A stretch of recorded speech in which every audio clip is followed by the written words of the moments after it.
Gather around, freaks. It's my very special birthday episode. So I invited friends of the show, old and new, so we can talk about a man who lives an entire life. It's a milestone for me at 40. It's a milestone for my 40-year-old guests, and a milestone for the movie as he becomes old enough to vote. It's 18 now.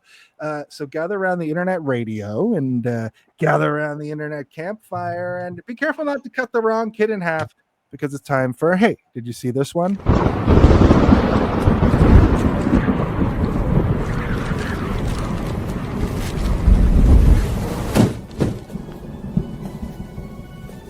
The night is dark, and the air is still. That was weird. A human circles the sun likely 80 times in their life, and smack dab in the middle is 40. This month, one co-host of the hit review podcast, Hey, Did You See This One?, turns the big 4-0. There are no themes this time around, as Jason carefully curated a series of films that include horror, comedy, drama, and action to suit the needs of the one true ruler. Praise the ruler! The ruler also demands that Jason invite his best and most famous friends on the show in order to fulfill the wish. The birthday wish. Because this April, Hey, Did You See This One presents no themes, just friends. Jason's 40th birthday extravaganza.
Oh, hi, everybody.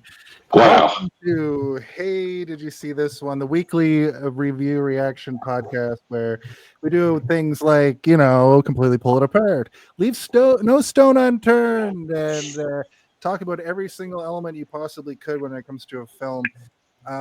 This is episode 181. There's more guests than the average guest. It's my 40th birthday party. I've forced everybody here today to come talk about. Jason, I upgraded your belt from last year. Yeah, it's true. Check that out. Just in time. Oh, wow. There you go. I have to have that piece of work. I will deliver this to you. I'll deliver this to you on your birthday party. Jason gave this to me last year. And underneath, I have the old one underneath. I taped it on top of the old one. So every year we're going to take a new one, and it's going to one day be so fat. That's right. Until there's just literally gold, until it makes its own gold. That's right. It's season 3, episode 32, if you're playing at home. And if you've noticed, we have 7,000 people on the show. My name is Jason R. Phillips. It's my 40th birthday extravaganza. I'm joined as always by Stephen Smellblind Waters, who is my illustrious co-host with the most roast. He boasts it. And okay, let's figure this out. We're joined this week, first and foremost, I'm going to go from top to bottom. First and foremost, new to the show for the first time ever, Stuart Hayward. You can find him each and every week downtown Dartmouth and Halifax doing various stand-up comedy gigs. He's a stand-up man with a stand-up plan. Stuart Hayward, welcome to the show for the first time. Wow, it's great to be here. Thank you. Yeah. And then next up, we have the man, the myth, the legend, the man with the long hair who plays the bass. He's slapping the bass. He's in various rock and roll bands in Halifax, Nova Scotia. Please, returning to the show. Welcome back to the show, Simon Fraser.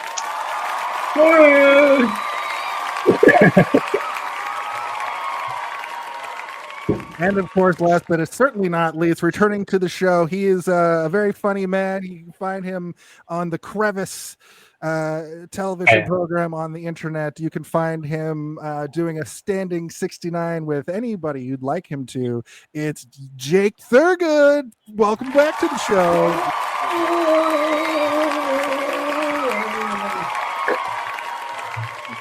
Wow. Hi, guys. So many guests. It's crazy. I came up with all that off the top of my head. Thank you guys for coming to the show. We are talking about Walk Hard, the Dewey Cox story.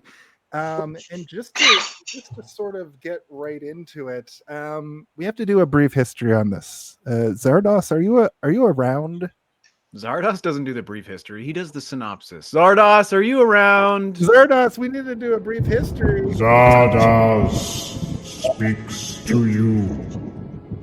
He demands you synopsize this film.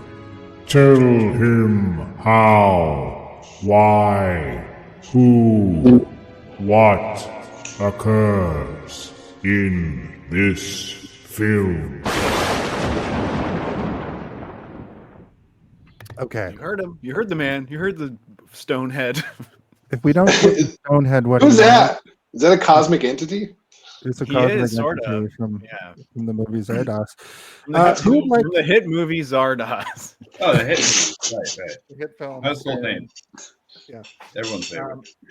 What would like to do, Stu, since you're new to the show, would you be able to hit us with a very brief synopsis of this film? It's pretty easy.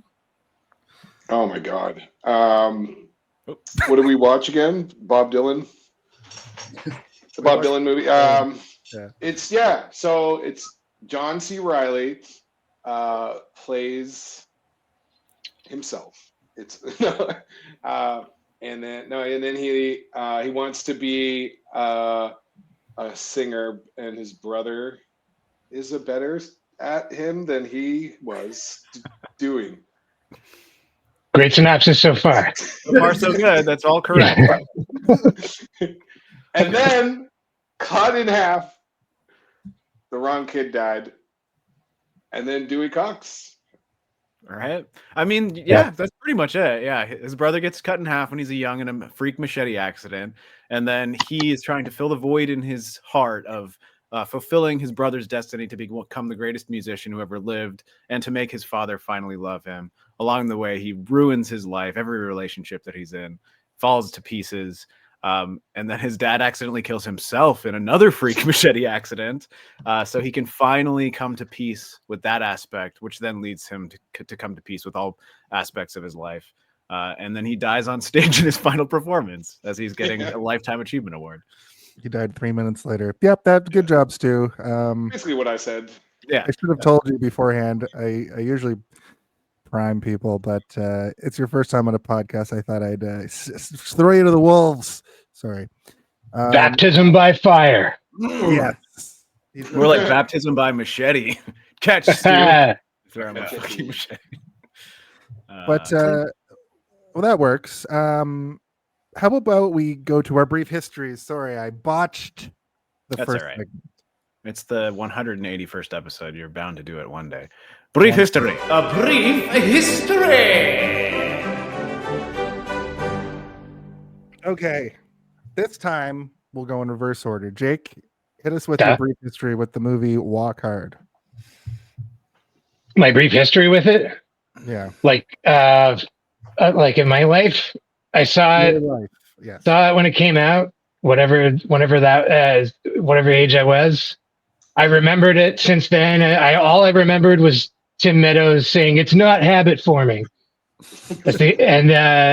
Otherwise, I remember it being kind of a long movie, and then I watched it yesterday, and confirmed it's pretty long movie. It has no business being as long as it is. You're right. No, it does not. I I was like 2 hours. Yeah, man. Let me ask you guys something before we get to Simon here. I watched the theatrical cut, hour 30. I think Steve, you watched it on Tubi. It was also an hour 30. Yeah, but I watched it on Tubi, and Tubi has ads, so it was 2 hours. Oh, It was okay. 6 hours. Yeah. I watched it illegally somehow, and it was 2 hours. Yeah. Yeah, I Okay. torrented the extended cut.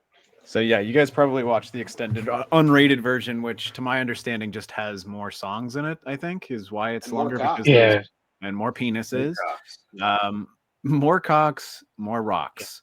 And Yeah. I haven't seen it, but I mean, every single musical montage in this movie is 900 years long, so I can't imagine. Yeah. Why it wouldn't be It's brutal. I did not know that there was a shorter version. I tapped out an hour and 20 minutes into it last night and watched the rest today. And when whatever, yeah, it was it was tough. Dewey Cox dies 3 minutes after the movie ends. I died 25 minutes into the movie. before. Yeah. All right, fantastic. Okay, Simon, how about you? What's your brief history with Walk Hard? I don't have like a memory of like I know I saw it like when it came out or whatever, but I don't have like a memory that I could be like, oh, I remember when I watched it the first time. But yeah, it's funny but yeah, like I laughed at a lot of the jokes, super funny. But like I have this thing about movies that have like too many cameos. It's just like just all fucking cameos the whole time. Like, Yeah. Come on, like. Yeah, I don't know. Any Judd Apatow movie. I don't know why I'm like that, but I do like the movie though. But I just Right. I should have been way more excited to see Patrick Duffy, but I was burned out by that. That was pretty good. I didn't even fuck Patrick Duffy. But yeah, All right, it's a Simon. movie. Yeah. How about you, Stu? Yeah, like I remember seeing when it came out, and I really just remembered Tim Meadows. His parts were all of my favorite parts, pretty much in the movie. But I forgot like the entire cast of The Office is in that movie as well. So yeah, I didn't remember a lot except for like Tim Meadows and John C. Reilly like singing. And but I saw it when it first came out, which I was probably like I don't know 20 or whatever when it came out. So I probably watched it with a bunch of my goofy friends, high as shit. And then last night or a couple nights ago, I made Julia watch it. She like hasn't seen like any Judd Apatow movies. What did I miss? You guys are being silly. Oh yeah, we were just giggling like toddlers. Sorry, we were like, I like giggling. So, anyways, yeah, Julia's like just seen like no Judd Apatow movies. So I was like, have you seen Superbad? Like I was going through the list, and she's like, I've heard of all these movies. I've never seen any of these movies. So this was like I believe you that they exist. I'm not saying they don't exist. yeah. They kind of sound like fake movie titles. Like you see those like fake Netflix like overlays, and it's got like movies that sound real but they're not. Like that's what Judd Apatow movies sound like. The titles, super bad. And, like, I mean, this one in particular sounds very made up. Like just definitely. It almost sounds like it's it almost sounds like too fucked up to be able to put on a marquee at a movie theater, for like little kids to walk by and be like, Walk Hard, the Dewey Cox story. I don't know. Yeah, I know it struggled when it came out, but she loved it because every time he would do like a different musical take, like he would do like Roy Orbison, or then he would do like some of the different like Bob Dylan. He'd do like and she loved like being like, oh, now he's doing this, now he's doing that. So, but yeah, and of course he can sing. That like that was a big takeaway. Like he can really sing, and that Roy Orbison one was like the best one. Like I was like, damn, he's anything he can't do. I do think it's funny that like rather than take sort of the easy route where it's like Dewey Cox invented every genre of music, this movie posits that he's like, no, he stole every genre of music and just emulated everybody else right from the beginning. Yeah. Oh, I know we're jumping ahead here, but when he does coke and invents punk rock, like he's just jumping around like some sort of punk. Yeah. But in like the 1950s. That was funny. Fantastic. How about you, Steve? I also saw this in theater. I have sort of a hard time with revisiting these kind of movies because they don't typically age very well. This one wasn't as egregious as some, but it still had some weak floorboards, you know, where you're like, ooh, this is maybe a bad choice even in 2007. What are you doing, movie? But you know, as the movie goes on, there is sort of a heart and soul to it, which I appreciated, even though it gets a little bit ridiculous. We've also had a history on the show of me saying how much I hate biopics. And the feeling that you guys get while watching this, being like, this is ridiculous, is exactly how I feel when I watch any biopic. I'm like, why do we glorify these fucking morons? So when I watch this, it's the exact same feeling I have when I watch like the James Dean biopic, for example. It's just all ridiculous to me. But I think I watched it here and there over the years, but I haven't really kind of gone back to it until the other night on Tuesday, I believe is when I watched it. And, you know, too long. The montages also too long. I think they could have cut those in half, almost every single one of them. Like the one where they're just like basically fucking without fucking. I'm like, okay, I get it. I get the joke, movie. Yeah. I understand. Yeah. You can't do anything else to top "In my dreams you're blowing me some kisses." That is the funniest part of that entire montage, and it's the first line of that. Yeah. It gets worse as it goes. Yeah. Nothing was left on the cutting room floor with this movie. It's all there. Especially the version that we apparently watched. Yeah, you watched a version that's almost 40 minutes longer than the one that me and Jason watched. Good God Almighty! Apparently, there was a lot left on the cutting room floor. Yeah.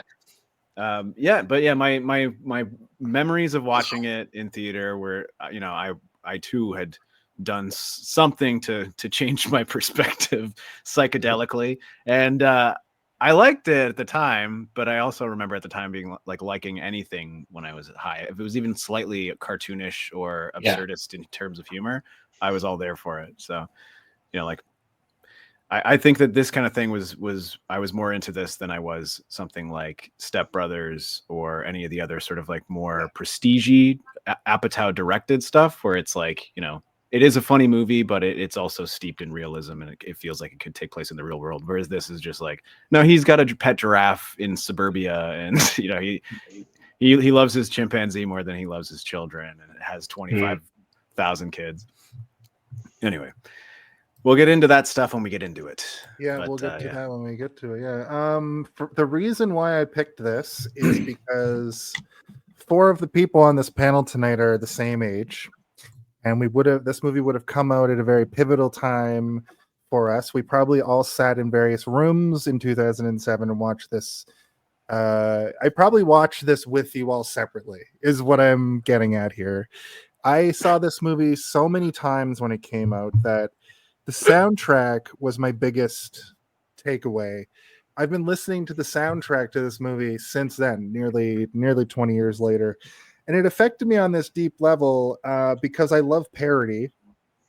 And like we kind of alluded to already, it's like he stole from all these different genres. And then I read somewhere a duo or a group of like college kids came up with all the songs. Like they outsourced to just like some artists to come up with all the songs. And what they came up with, I thought were pretty fun and pretty funny. And that was the biggest thing. That's been the through line through all of this. And I wanted to have you guys on specifically because I significantly remember this movie being like talked about and around, and very much in the same vein of what the show is about. Like, hey, did you see this one? I remember since that movie came out until now, it would always be one of those movies that was brought up in that way. So essentially I just wanted to pick something light to talk about that has a lot of comedy in it that I could just bring my best pals on and ham it up for the evening for the big 4-0, which we all are now. I didn't consent to being I still have a while. Don't out me as 40 publicly without talking to me first. You did. I'm 26. Jake's 31. Sorry, 26. Yeah. But I do appreciate you taking the time out, everybody, to come on to my stupid birthday extravaganza, and let's yuck it up. But before we get to the body of the episode, let's talk a little bit about the production of the film. All right. Quiet on set. Are we rolling? Okay, let's shoot this piece of shit. sound, speed, action.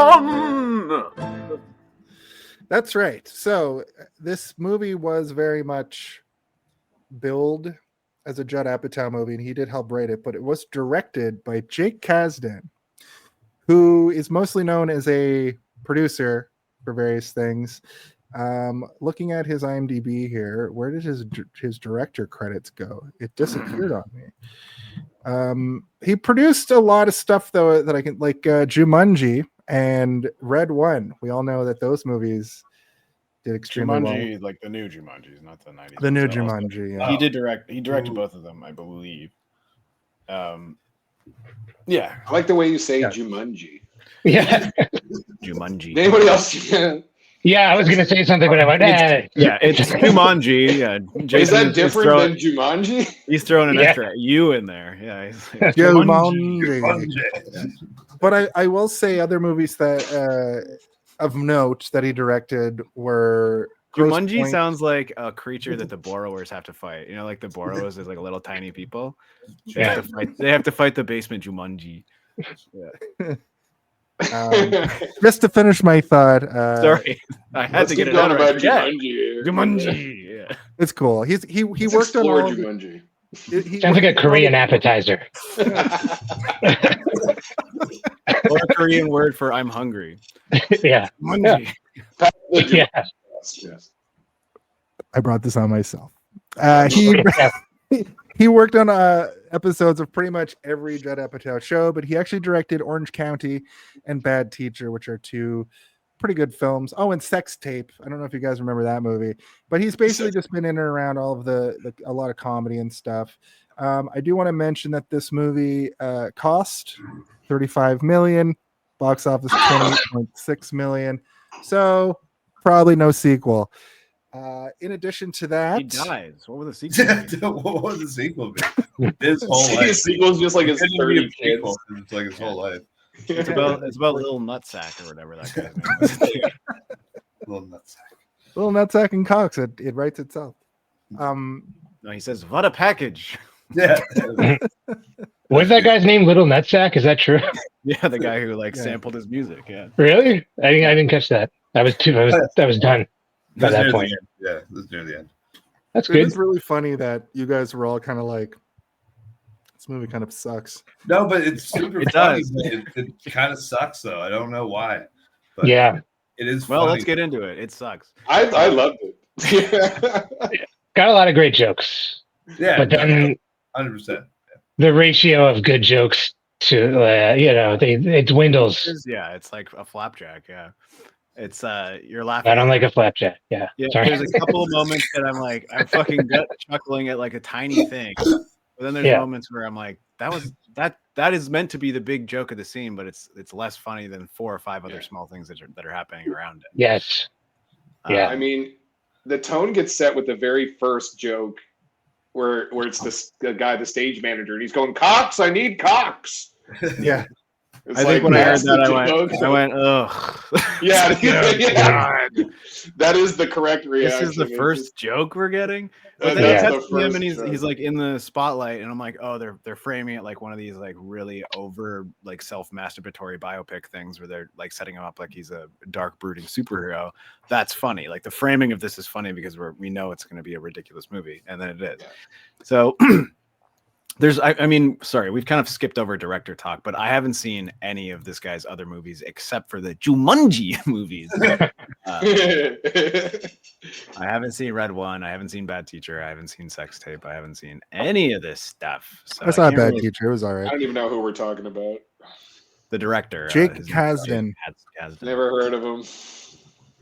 Yeah. He I directed don't like this other movie. Jakes. The movie we're talking about. He directed it. Never seen He's it. one of Judd Apatow's like guys. It seems like. I'm Is it looking at a Judd? picture of him, and I'm pretty sure he's been in a couple things as like little small Yeah. Jetty buddy. roles. I also wanted to mention that well, we talked about the differences in the movies. Basically, short version has shorter scenes.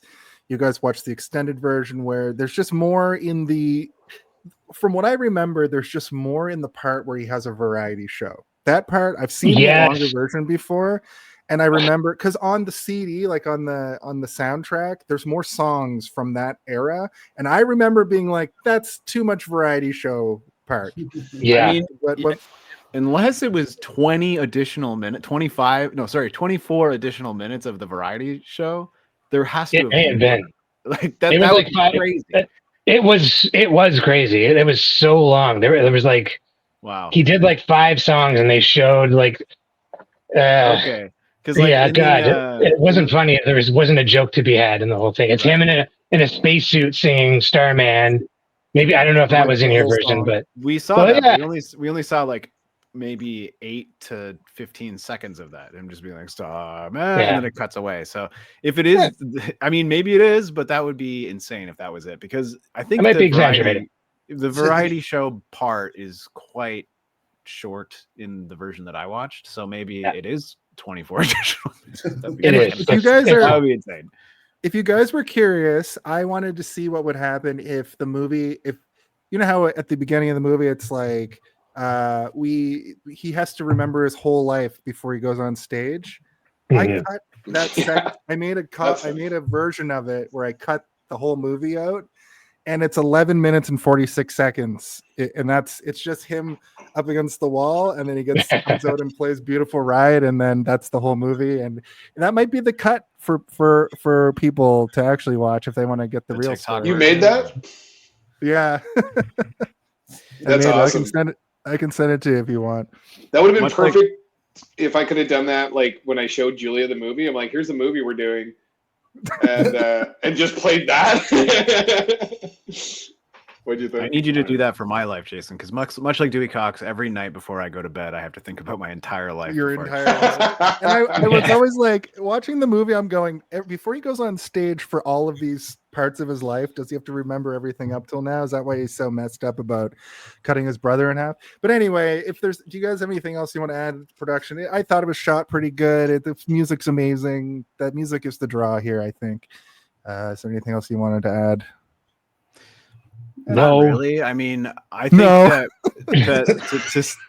to sort of like commentate on what Simon said earlier about like the cameo overload. I think that this kind of movie is like it maybe benefits from that. Where I agree with you 90% of the time, but in a movie like this, it's kind of like we're filling it with famous people. Yeah, and it's a it comedic like movie. relied on it too much. Is what It relied on it too much, but I think it needed it as well. And if it yeah, wasn't no, there, yeah, it did, but I The think your Beatles attention- scene was really cool.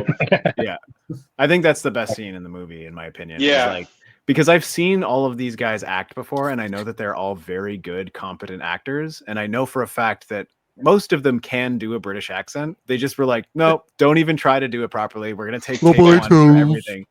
And Yeah. they're like So purposely yeah. doing these like shitty British accents. It's so funny. Alina was relieved that they didn't do a Yoko Ono. Like we could have had Yeah, that Sarah would not have been Silverman or graceful. something. Yeah. No. Yeah. Yeah. That would not Yeah. have aged well. No. It probably would have been what's that actor who she does the slow motion like the impression of a turtle eating lettuce on Conan. You know that Yeah. actor? Yeah. She would have been a Yoko. That would have been good actually. because she Yeah. was kind of popping off in 2007 at this point, right? Like she was in Right. Knocked Up and stuff. I think. Mm. I know who you mean, but I don't think she would have been in Judd Apatow movies for another decade. She was in Knocked Up. That's like okay. Charlene Yee or something. Yeah, Knocked Up is Yeah. before this movie, I believe. Is it not? Oh my god! Well, I've locked my let's- cat in my closet. oh,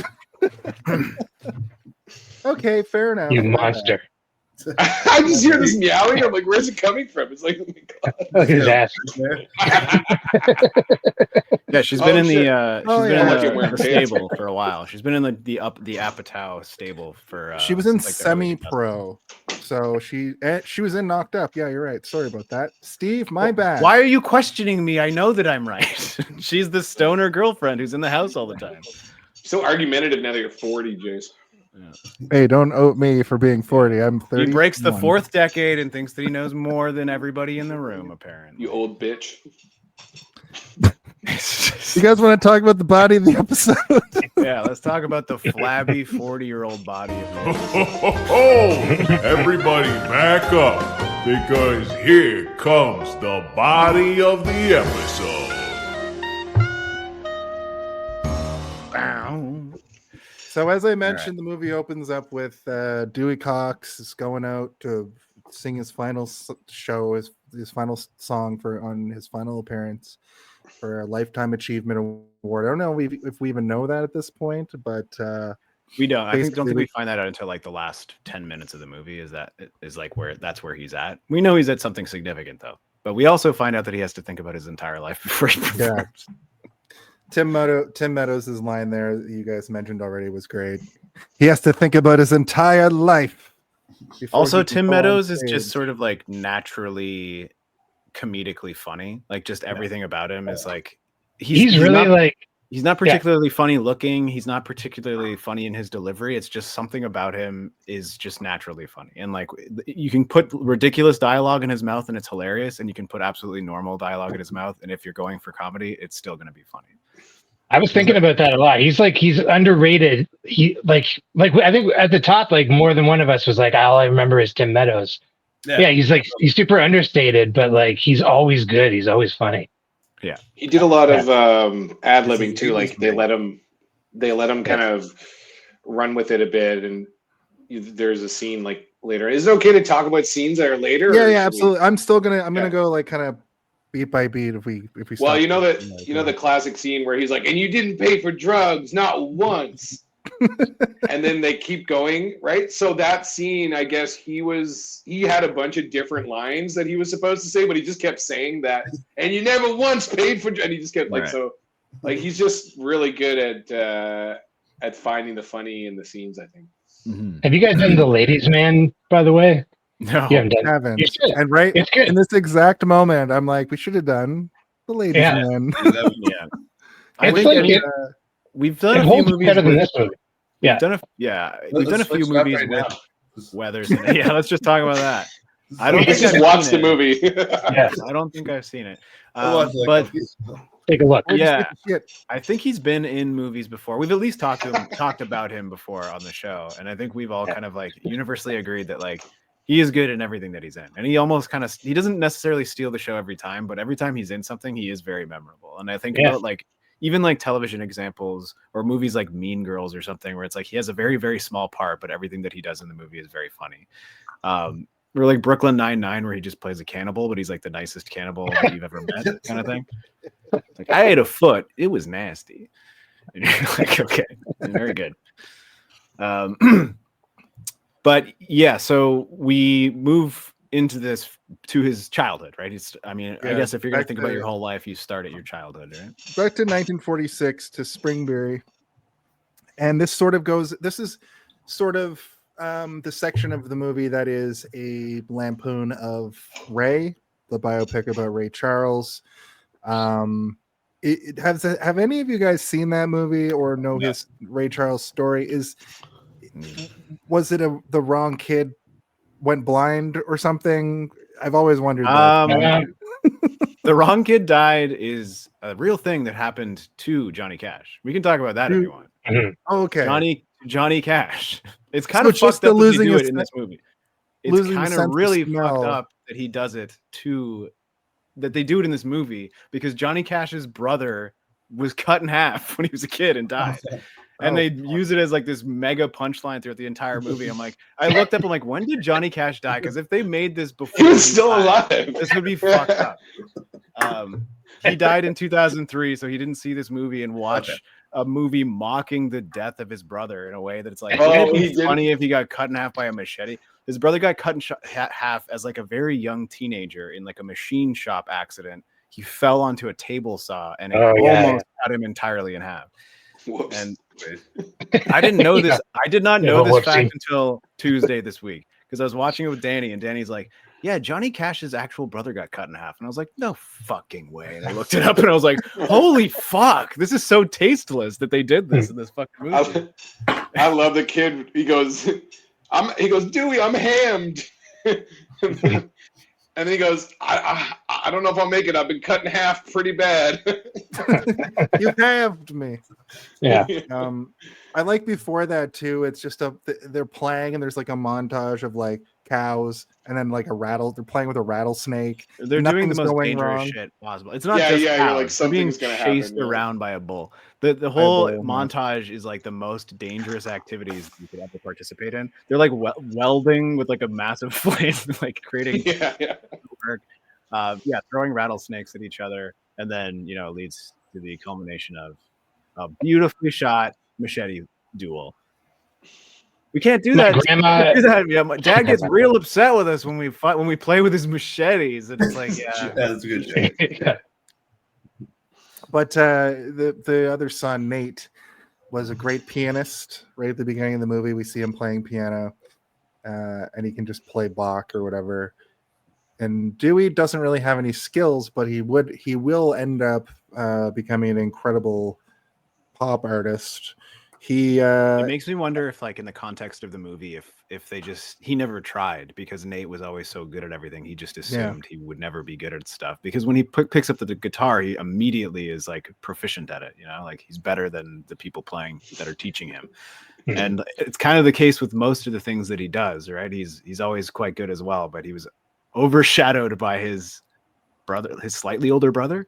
But the way they shoot that it's like so mystical and warm feeling, like everything's always backlit to seem like it's heavenly, like they're in a dream or whatever. And like the dad is like, you can't practice all the time, Nate, you're already perfect or whatever. And like it's just everything is like so heartwarming and nice, and it's the perfect family until Dewey halves him. Halves him real good. In fact, in this county, it's the worst case of a top half being removed from a bottom half that the doctor's ever seen. So we know it's real bad. Speak English, Doc. We ain't scientists. He literally just says he's cut in half or something. That's my favorite line in the whole movie. That's why I put it on the thumbnail. Very good. But the dad immediately blames Dewey. The wrong kid, Dad. And it's kind of like, well, either one of them could have gone cut in half, really. Can I tell you a cut in half story real quick? Like a very short, it's not a story. My grandma was a teacher, a high school teacher, and she always looked out for like the troubled kids. She had a real, like, she tried to reach out, and she had this one kid who was like, her heart went out to this kid, one of the poor kid in class. He was struggling, bad grades and everything. And she like really took an interest in his life, and she's like, I can help him. I can reach him. I think he may have a flair for the theater. She was, maybe I'll bring him in the school play. And then the kid cut a cat in half. Oh my God. And she was like, all right. What? My bad. Wrong. Yeah. I was wrong about this one. That kid's in prison forever. Yeah, she moved right on. Yeah. She turns to the next kid. She's like, how about you? Do you like Shakespeare or what? Yeah. They're having a little bit less trouble, I can tell. Yeah. What about you, kid? Have you ever read Midsummer Night's Dream? Come with me. Get away from this cat killing psychopath. Yeah. He went on to become a great musician. Yeah. Because of that trauma, Dewey Cox. Yeah, he became a cellist. I believe that aren't the bows in cello strings made from cat guts? I'm pretty sure. Oh my God, you're right. His work. Yeah. He couldn't afford a cello, so he made one himself. Making his own bows. He made his own fashioned one. Wow. Out of the cat he chopped. Jesus Christ. Oh God. Well, Dewey Cox loses. Jesus Christ. That kid's Dewey name Cox. was Cardinal Official. Wow. So I'm reeling, quite frankly. Dewey Cox loses the sense of smell in that moment. That's the reference to Ray. I thought that this whole opening Jason, none of these moments are references to anything. They're all just a fucking blender of like 20 different movies all in one. It's never going to be like a one-to-one comparison. It's always like 5 different things. Like, we get like 1 second of Forrest Gump later where he's just running. And I'm like, there's a great line there too. Because when he loses his sense of smell, his mom goes, "You gone smell blind." Yeah. My second favorite. That's why I named it my middle name for this episode. That was the only Ray reference that I could detect because I haven't seen Ray. Who has seen Ray? Have any of us seen Ray? I saw it No. when it came out a million years ago, but I don't have. Here's a question: does he regain his sight at the end of the movie? Like, No. Well, Ray Charles famously did not regain his sight. So. right, okay. Yeah, the director of the movie was like, "It's just a real downer at the end. What if he gets his sight back?" Yeah, yeah. Well, It's a third eye. He gets his vision back, and also in addition, they can now shoot lasers out of them. Yeah. It's really cool. It's a cool ending. It's a great third act. Yeah. I like when he picks the guitar up and he sings "I Cut My Brother in Half" in the voice of a soulful older black man. Yeah. Well, that's That was- sequence. This is one of those moments though that I'm like, would it have been funnier if it was like a childish little voice singing the blues? I think it maybe would have been funnier because like that's sort of the easy joke, right? Is like, and then he sounds like they sound. But I mean, we'll never know. But I do think that there is like a world where having a kid's voice that's like so squeaky and small, singing this like endlessly deep song about accidentally murdering their brother would be quite funny. I think the blues musicians should have been more like that. He was so awesome. They were just kind of like, yeah, like, which I get. Like, it is the obligatory scene where the little white kid learns from the blues man, like real music, you know, like that's been in like everything. But like when he's so awesome, they should have been they should have been like, Jesus, you know what I mean? They're upset. They're like, what the fuck? Yeah, exactly. Yeah, it rocks it immediately. Yeah. And then he walks away and he's like, appropriation is fun. Like, we'll go home again. Yeah. We do, of course, fast forward to high school where he's 14 now, but he's just a fully grown adult, John C. Reilly. I'm 14 years old, Mom. Oh, yeah. I did find it hilarious that the people are so naive in that era that not only does the person say "ladies and germs" and everybody loses their mind laughing, but they sing a song merely about holding hands, and there's people vomiting and punching each other, and the girls are ripping. I think their the funniest tops. part about that, like "ladies and germs," and everybody loses their mind laughing, and then the guy on stage goes, "I know." I know. Yeah, that is like the he best knows part. that he killed it. He's like, I was working on that one all day. Yeah. He knows he maybe pushed the line a little too far. Yeah. I know. I want a movie about that guy. Yeah, him just crushing hosting events. Yeah. Yeah. 50s, in a small town. So then, this was Kristen sort of Wiig like is his 12-year-old girlfriend. I'm Dewey Cox's 12-year-old girlfriend. Yeah, that was funny. This was sort of lampooning like the Beatles and Buddy Holly, this section, right? Where the people are just losing their mind over And Elvis and any fucking Elvis, heartthrob of the era. Like basically anybody who moved more than just standing completely rigidly still on stage, the women would just immediately be like, somebody get a mop. But the thing is during that era in real life, they were merely dancing in public, and everybody was like, "We can't have this. Jesus Christ would not want this." And then they would, There's a great line there too, when he goes, he's talking about his hands or something. He goes, "You know who else has hands? The devil." And he uses them for holding. He uses them for holding. I wanted to. That's Ron Howard's father, by the way. Yeah. Yeah. Oh, okay, right. Famous director Ron Howard, who was not in this movie, and famous other son Clint Howard, the weirdo that you know from everything. Clint Howard that's been in every single movie. I wanted to bring up that particular line, Stu, because I don't know if you guys remember what it was like before memes being new memes every single week or every single day. Now, this was one of those movies for me, and I remember our group, we'd quote from this and Anchorman and Borat and just all of the movies of the time before there were really just like the constant social media feed of memes that we were affected by. This was definitely one of them, and I remember specifically saying that line. You know what was the worst? Devil, and so when you are talking about that, right? It was all fun and games if you had seen the show that everyone was referencing, but I remember more than once being with a group of friends, and there's nothing original being said. Everyone's just quoting the movie, but you didn't go to that movie that night or whatever, so you don't you're just not a part of the conversation. That's what I was now. kind of worried that this episode was going to turn into, was that we were all just Yeah. quoting the movie. Yeah, it would just for be 3 Tim hours. quoting the whole movie. Yeah, I wasn't gonna name names, but I'm name dropping. Also, just- Stu, when you said it's all fun and games until, I thought you were going to say it's all fun and games until somebody gets halved with a machete. That would have been dangerous. You guys are a dangerous group of villains. That's what's hard about doing a comedy on this show, as I'm sure you guys know. Yeah, you just want to quote all the jokes. Yeah. That's usually why we avoid specifically these types of comedies where they are just scenes built around funny dialogue, where it's like, Yeah. and then this happened, and then remember when he said this? Oh, and then he said this, and it's like, yeah, okay, but let's talk about it. Let's talk about the scene. But you're like, but this nothing happened in the scene. And you're like, oh, Yeah, I mean, that is the scene. that is the whole scene. Yeah. Yeah. All my Stuff notes are does just. happen. And Stuff then he does said this. happen. Well, yeah, but I mean, stuff does happen in the movie, so we can do both. We can do a little Yeah. bit of both. I think. I wanted to bring that up though because it was one of those movies that I remember we went to see we all went to see the Tenacious D movie together, luckily, and that movie also affected us similarly to this, where we were just singing the songs and quoting it.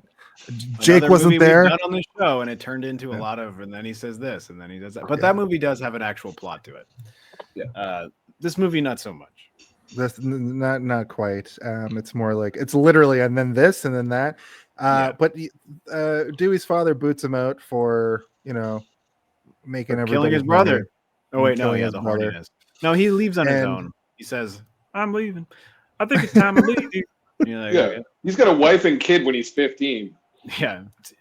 He's got a full baby, and then I think it's a year later, and he's got 3 to 4 children. She's carrying 2, and there's 2 more in the. But this segment too is a little bit Great Balls of Fire, as I recall. A little bit. What's his face?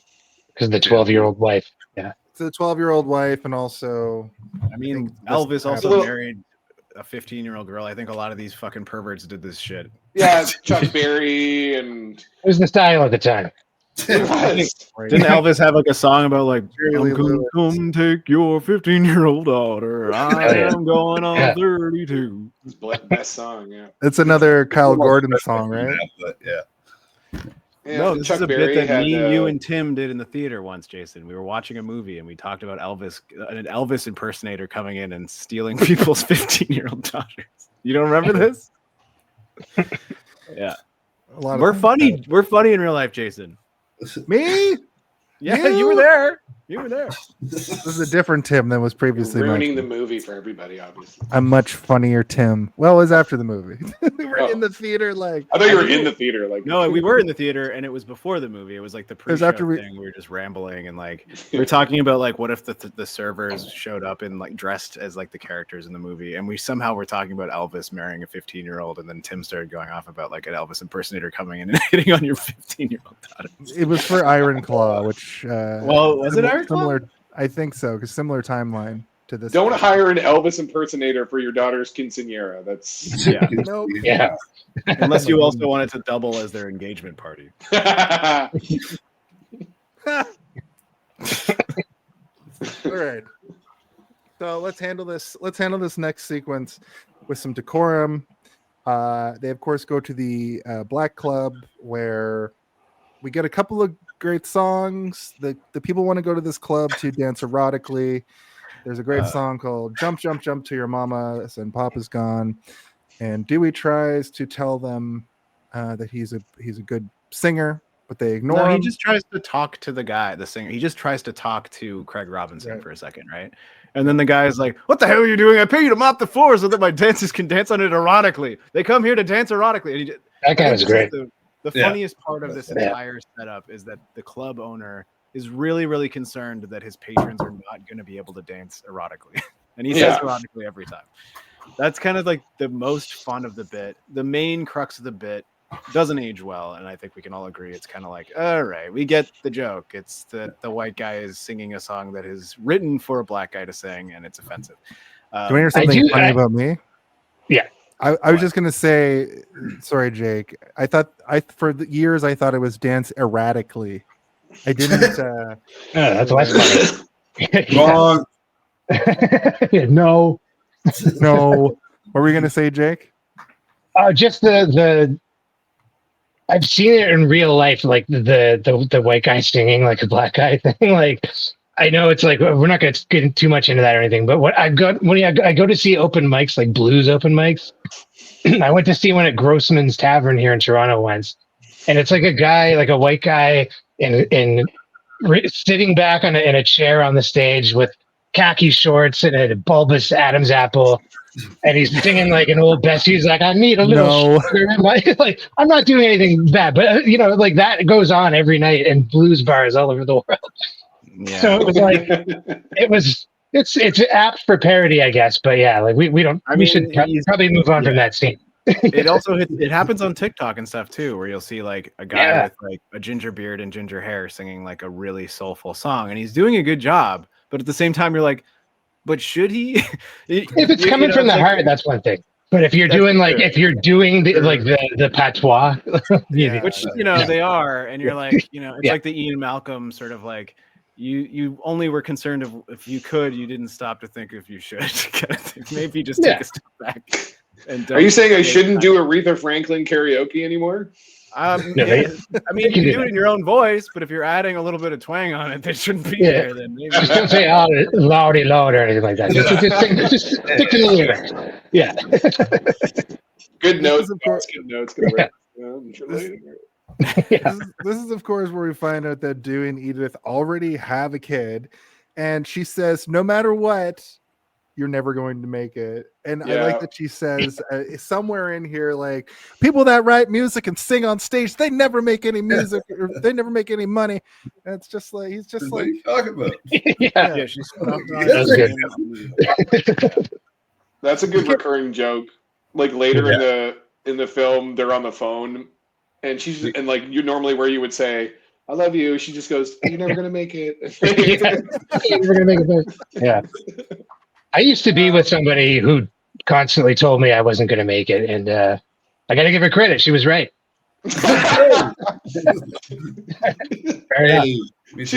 She's my wife, and we have 14 children together. Ain't no musician ever made no money, Dewey. What about my dreams? And he's like, I can't build you a candy house. I've got to walk hard. It would melt. Yeah. It would work if it never rained. That's right. I think that's the funniest part of that whole interaction. What happens when you marry a 12-year-old? I do have to get you guys with this now. I think she's supposed That's to be when they said the name of the movie in the movie. At 1440, when he says, I walk hard, he says the name of the movie. I will walk hard. And that was well done. The movie in the movie. Yeah. I think So that Craig- the bit is good because it's kind of his mechanism for like creative spark, which is like fun. And then when they're having the heated argument later, and he's like, guilty as charged, and she's like, don't you dare write a song right now. Like like that kind of stuff is very funny. Yeah. And it's like it's not the gag of like a giraffe sticking its head in the window, but like I think the payoff kind of lasts a little bit longer and it sits with you more, and it's like it has more impact and it feels real and it's very funny because like you could imagine being with somebody who's like so creatively unhinged that they at any moment could stop paying attention to you because they've been struck by lightning in their brain and they have to write a song, and you're like, no, get back to reality. You're not writing a song right now. Listen to me. What did you say there, Simon? I don't know. Sorry. His thoughts are in effervescent vapor. Yeah. So Craig Robinson, the lead singer, gets hurt, and Dewey says he will fill in, but he's white. Hopefully he doesn't sing something offensive.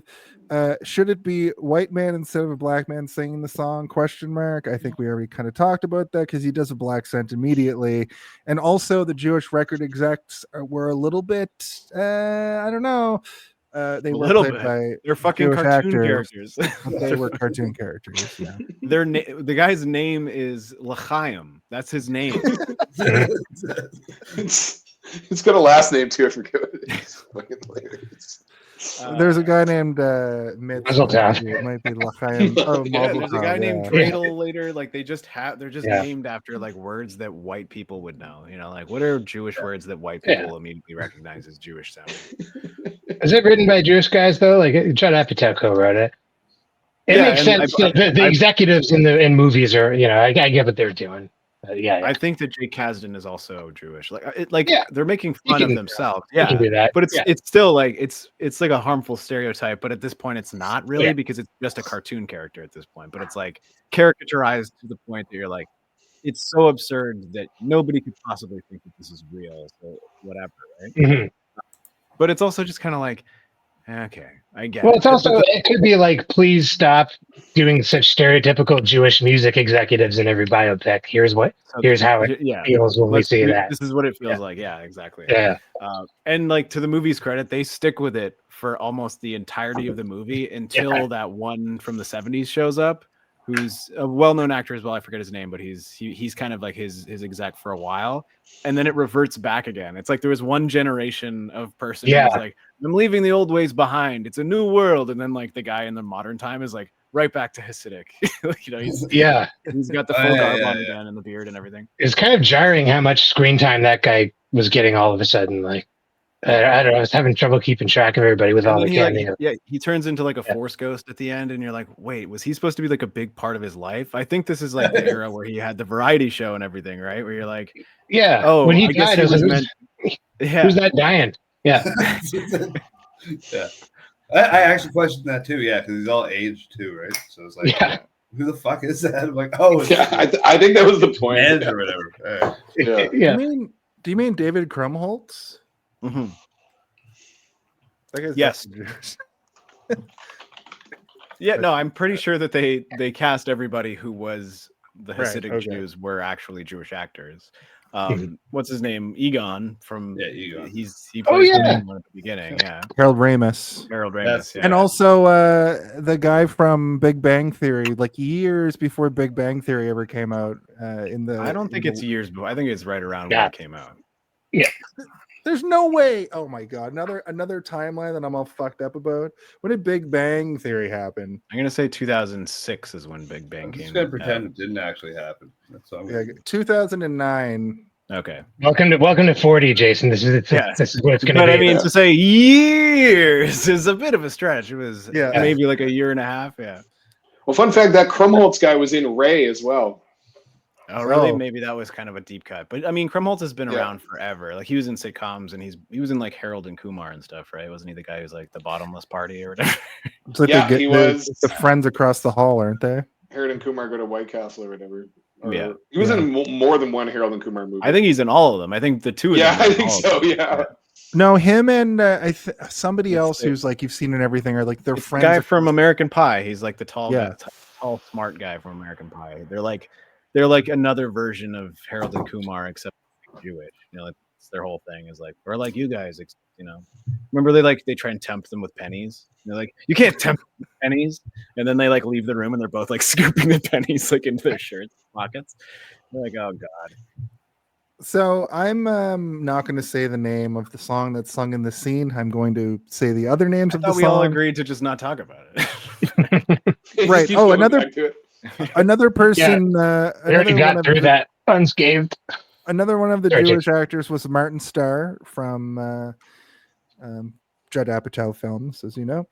And they come, they bring him off to record a song, and we see him sing a version of That's Amore that is just the worst thing you've ever heard. Ring, Yeah, the best. I like it. Oh, when he does that too, the dude goes, "You've shaken my faith in the Jewish people." Yeah. Yeah. These fine Jewish gentlemen have taken the time out of their day to listen to your music. Yeah, he's great. That's a guy from everything too. Yeah. And then Dewey's like, I want to sing one of my own songs, but the producer's like, there's no way there's anything you could possibly sing right now that would open my mind and bring back my faith. But of course he these Jewish gentlemen. Yeah. He's like, you have 8 seconds. You have 10 seconds to do this, and if you don't do it, you're blacklisted forever. And he sings Walk Hard, and in that moment we get a full montage of Walk Hard hitting the charts and going to the very top of the charts, which this I think is pretty much a scene right out of Walk the Line. This is one of the rare times that they did that, because that kind of happens in Walk the Line. as I recall. That one I did see, but it's been it's been also 20 years. You telling me that there was a montage in another movie? No way. No way. No fucking way.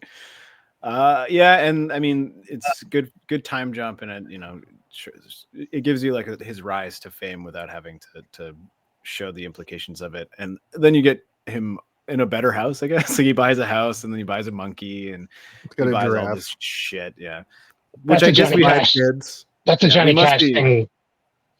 Sorry, can I just bring this up real quick? Yeah. Before I forget, Johnny Cash bought exotic animals. Do you know about the ostrich attack in Johnny Cash's life? It wasn't in the movie, but in Walk the Line either. But in his later years, Johnny Cash had a sprawling ranch with exotic animals on it. He was taking a stroll at night, came face to face with an ostrich, and the ostrich kicked him in the belly and ripped his abdomen open. And the ostrich almost killed him, very close. And that's when he got addicted to painkillers again, real hard. Yeah. And ostrich meat because he killed it and ate it. Now I can't stop eating ostrich meat. Walk hard. Well, I have a special guest. Oh my God, it's an ostrich. Just get gutted. Just attack Stu in the background. Hold on, I gotta get my ostrich under control. Yeah. No, Julia brought me a Guinness. So slaunch it. So now he's got 5 kids, and the wife is still saying, "You're never gonna make it." He's like, "I literally made it. I got a hit song on the radio. What do you mean?" Yeah. I like when she's crying and he's squishing her face, and then he gets tears on his hands and he wipes it on her shirt. I didn't catch that. That felt like in the spot moment. I don't know if it is or not, if it was scripted, but it just felt like that rings a bell. Yeah, an impromptu kind of. I forget what is the word when you do comedy unscripted. Improvisation. Nobody tell us. Thank you. Improvisation. Yeah, that's the one. Well, getting old, bud. It was an improv conversation. This next segment might be one of my favorite parts of the movie. He goes to a concert where there's various artists. There's Big Bopper, who I recognized from Mr. Show. He's like a bit part in a bunch of old stuff. Was that Paul F. Tompkins? I don't know if it really was. It wasn't Paul F. Tompkins. It was another guy who was like the other guy. He's like a Paul F. Tompkins. If you can't get Paul F. Tompkins, you call this guy. You get Paul F. Tompkins. Why am I blurry? The Big Bopper, by the way. I like how you waved it away. Because I've been drinking. It worked. Yeah. Is that me or you? Yeah. I like that the Big Bopper is always included the day the music died with Buddy Holly and Richie Valens.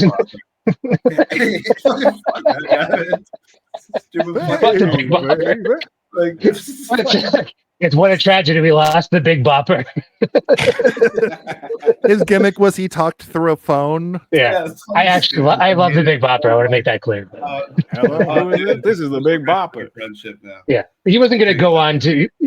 He wasn't going to make a Sergeant Pepper or something. No, he was there. Well, you don't know that. Hello, who is this? This is Sergeant Bopper. Yeah. But Frankie Muniz as Buddy Holly, I think, was expert casting. That was great. Incredible.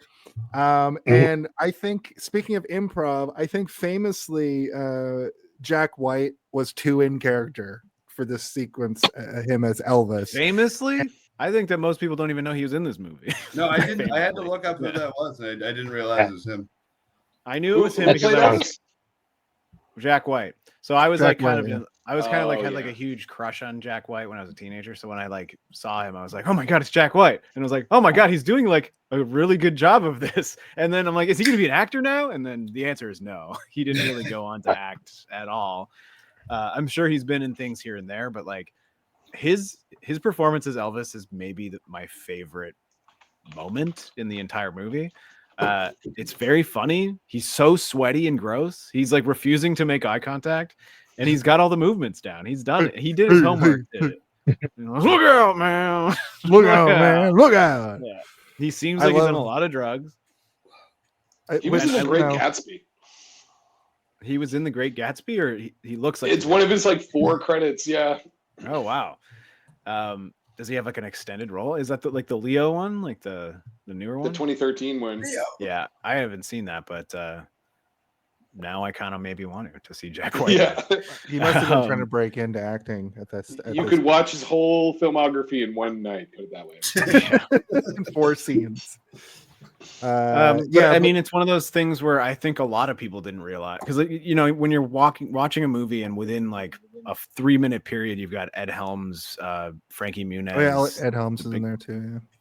All of these like cameos being thrown at you, and then if you're not familiar with Jack White and it's Elvis, you're like, who the fuck is playing Elvis? You would think it would be somebody super well known, but Jack White is super well known. You just don't realize you know him until you're like, hey, that's the guy from the White Stripes, and then you're like, oh, I couldn't place him. Oh, yeah. The first very distracting cameo of the movie. Yeah. Yeah. I mean, when every single role is played by someone you know, it's all distraction, right? Like you're like, oh, because you're just like, oh, it's the guy from 30 Rock. Oh, it's the guy from SNL. Oh, it's the guy from, like, it's just everything. The whole movie is that, right? So, and then Patrick Duffy is just Patrick Duffy. Is Patrick Duffy not in the version that me and Steve watched? Because I would did they cut Patrick Duffy? He must have cut Patrick Duffy. Kind of a big role. Like, his scene was like more than 3 words. Like, he says cocksucker, so that's funny, and then he gets beat up a little bit. Yeah, there's a fight. They fight. He fights Patrick Duffy. You guys didn't see that? Does he say like "fuck you, Patrick Duffy" or something, and then punch him? Like, does he say Patrick Duffy out loud? So they say Patrick Duffy like 3 times. Yeah. So I remember this, but not from when I watched it the other night. So I think that I have seen this. The version that I saw he wasn't in it. Yeah. Yeah, they're at like a 60s like Hollywood party or something. Everyone has actors. Well, I was dying. I was like, end. And then Patrick Duffy showed up and I was back. Walk in. Yeah. Yeah.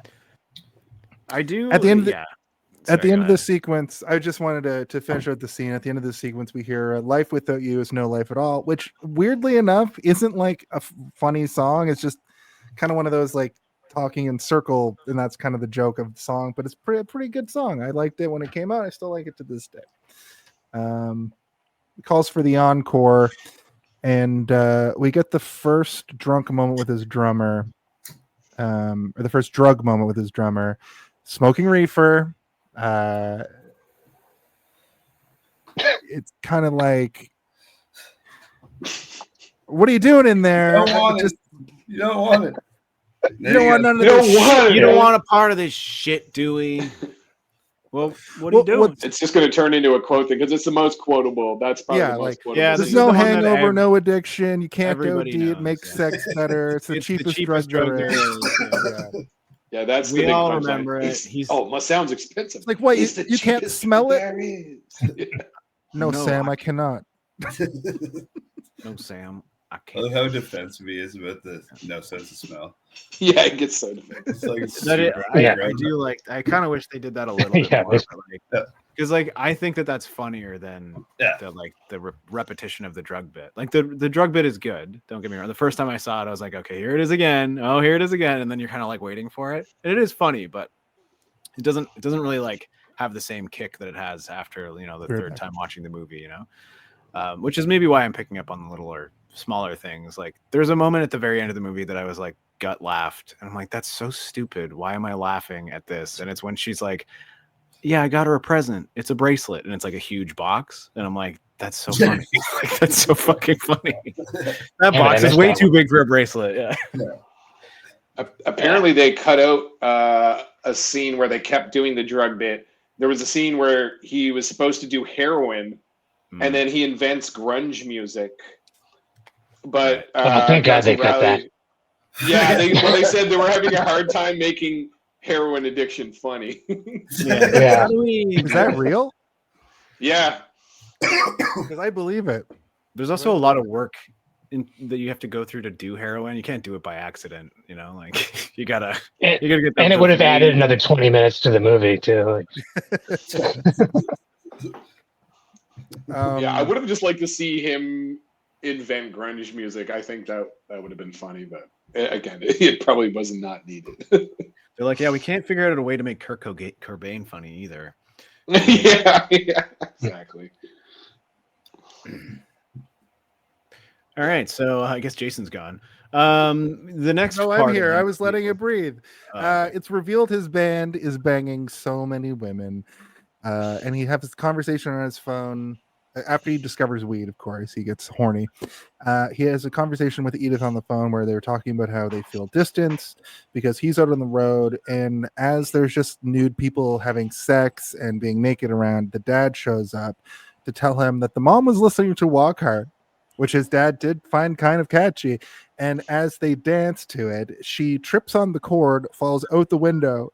She's fine, but then the radio falls out and hits her on the head and kills her. Thought you should know what your music does. It kills people. The wrong kid died. Wrong kid died. One of the funniest wrong kid dies in the movie, I think. Wrong kid died. Wrong kid died. That was the next thing that happened in the movie. So moving on. Second drug is cocaine. Similar scene. Turns all your bad feelings into good feelings. I think a lot It's of us a nightmare. it's a nightmare. And that's when It's they a invent, nightmare. that's when they invent punk music. And it's a punk version of Walk Hard, which actually kind of slaps, gotta say. I didn't realize it was a punk Walk Hard until when I watched it on Tuesday or whatever. I didn't realize it until then. It's good, like it's pretty legitimate. And you stand there singing as fast as you can, like some sort of punk. You cocksucker! I'll punch you in the mouth. That was another one that I remember quoting all the time when the movie came out.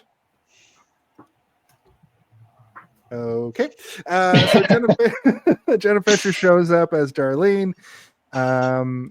This is also a little bit walk the line because Johnny Cash had the two girlfriends. It's also a little bit the Doors, because Jim Morrison had two wives famously, and this is where we get the double entendre song "Let's Duet," which is a great song as well. A June Carter kind of Johnny Cash thing. Yeah, I like when he goes when he's banging her. He comes out. He goes, "I'm ready for sex." Yeah. Yeah, Oh that's where I got that line. Yeah.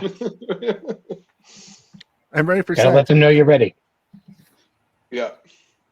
I did. And laugh. I like that he thinks being horse married for some reason. is Like to he- two when he people is walks out, fine she's as long like, as you're married. to both. Yeah.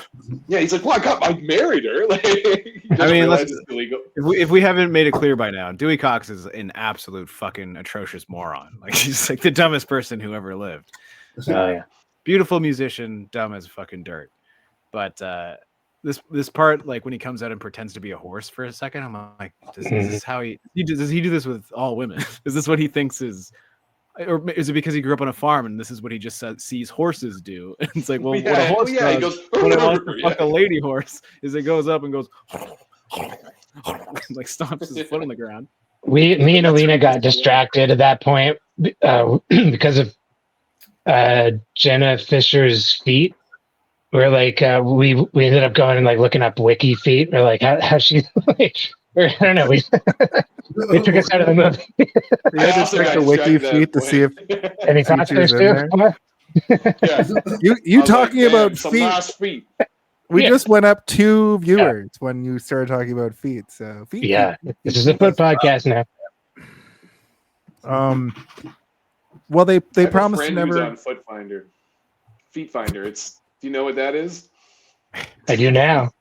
I do know. She's like, I need a side isn't there hustle. there's a celebrity, is it Foot Finder? I don't know which one does it, but there's ratings where you can search up a person's foot and they'll have a foot rating. And Yeah, we were checking that out. I think it's 1 to 10 or something, right? Got an additional viewer. No, I heard about this, I think on Paul Scheer's podcast, and his producer chimed in while they were talking about it, and she was like, "Do you guys want to know what your foot ratings are, because they both have had their bare feet sold to camera in movies and television shows, and they both had a 9.5 and a 9.6 out of 10. Both of them. That's crazy. Yeah. So I wonder what Jenna Fisher's foot rating was. I don't know what the scale or criteria is, because I am kind of one of those people that I'm like, feet just look like fucked up hands, and I don't like them. Yeah. So not like really. what's more though? Ooh. We were looking it up, and like any picture of her or of anyone that has their feet in it, like there was like her standing on a rock, a big rock, and like in Peggy's Cove or something, and her feet are like technically visible, but it seems like there's no curating of whatsoever. It's just like if your feet are visible, it's there. I wonder if It's a whole world. Yeah. There's a wiki feet Yeah. that I just discovered. You just discovered. But I'm on my work laptop, so it doesn't let me go to the page. No. Stop like, even this is- putting it into Google on your work device. If you want to take a break and check it out, Stu, you can come back. Yeah, dude, Over here. we can just wait. Bathroom break. Stu goes away into the bathroom. Give me what I want. Give me what I want. Feet. Well, yeah, they promised they'll never give in to sex until they're married. Wait a tick, he's already married, is what I wrote. Edith catches them in the hotel room in this very scene on their wedding night. It's not what it looks like. If you're already married, you can't get married again, Dewey. Edith leads because, of course, she does, and so does Darlene. And then he runs after her, and this was like what I thought was kind of a Forrest Gump parody a little bit. He runs to the house, and she tells him it's illegal to be married twice. And that's when he comes up with guilty as charged. And he also spirals completely out of control. And I think guilty as charged is up there. It's supposed to be, it's kind of Ring of Fire a little bit, I felt like. But I feel like it's a good song. Like it's a legitimately... Oh, that was the one with the matted, like the horns and the matador stuff. Yeah. That's guilty as charged. Also, he tells his baby, who Jenna Fisher's holding, Oh yeah. Kirsten's holding. He tells the baby, what does he say? He's like, "I don't need you either." It's just, he's just yelling. It's like, if anything, you need me. Yeah. That's funny. Yeah, that's And good. I think this is the first time we also see him just like smash a room, which becomes a pretty common thing through the rest of the movie. I think he's Oh, done the it sink already. pull. Yeah, I think he's done it That's a already at this recurring point. But he loves destroying a sink, a porcelain sink. Smash Don't rip that sink off the wall. Don't you dare. Don't you This dare. movie's all about the reoccurring gags. Yeah. It's all about the callbacks. It's callback the movie, like Yeah, man. Callback cameo. That's what we call it. callback Callback cameo. cameo. Yeah. Genius. If you were to parody this movie, that's what you'd call it: callbacks and cameos. Yeah. He goes on a crazy bender, and the next drug he comes up with is pills, uppers and downers, and he does a guilty as charged montage here. Yeah, we were hung up on lewds. Do people still take lewds, or have you heard somebody say I don't think lewds? you can get them anymore. I don't think they make them Yeah. anymore. Like that's So the it's thing funny. with that, I think. There's a trend on TikTok where I don't even know what they are. like Quaaludes, they're I know. they're, I know they're a them. downer They're that called were Quaaludes, very Steve. prevalent. No, I'm just saying, getting to it. I'm listening, Jason. There's a trend on TikTok right now that I've seen where people are talking about how like Quaaludes are this like lost drug. You'll see old housewives be like, I miss that drug so bad. It was like when that went away, I like lost a part of me, because it kind of just like makes you happy. It's probably terrible for you, but apparently you can still get it in Mexico. It still exists, but you have to go to Mexico to get it. I wouldn't recommend doing that. It probably has fentanyl in it, but yeah. Jeez, Trump over here. My I rebound. wouldn't recommend you going there. Probably got fentanyl in it. All right. Jason's a bad hombre. Yeah, That'd be hombre. a funny Yeah. concept for like a short film or something. Is like it's almost like shot like an adventure film of like, or like a horror movie where like teenagers find like their grandpa's stash of Quaaludes in a safe. And they all take Quaaludes and have some sort of weird, because they're so old, it's like it's like rotted the drugs, so it has some sort of like double effect where you get the effect of Quaalude, but then you like see ghosts or some shit. I think either of those concepts for a film work. I think horror works, but I think also like an adventure, like a trip out adventure film also works. Either way, I always wondered, like, I went through my dad's records and I was always like, what if a Coke baggie in there? What if a Coke baggie falls out? Or a weed baggie falls out? Score. An old record. But if I remember, I took a book from my mom's bookshelf once, and a condom fell out. Yeah. And it was the Bible, and you're like, Mom. Yeah. A used condom. Yeah. I was like, it must be my dad's. Anyway. Or it was. Yeah. Definitely wasn't, because you exist. Yeah. But that wasn't as funny as the cat story. That was way better. Okay, thanks, man. Maybe I'll just tap out. Hey, you got any more stories about animals getting bisected? Yeah, we need more bisexuals. Wait, what? Whoa! My nickname in high school and the rest of my life. This is actually middle Dewey now, as we find out. Wait, bisexual, like a funny shirt? Like if we write the word like bisect, and then you will like spell it like bisecting something. And there's just a picture of a cat cut in half. Yeah, and someone really furiously masturbating to it. There's just feet everywhere. There's just so many feet. No, the cat has 4 regular human feet on its paws.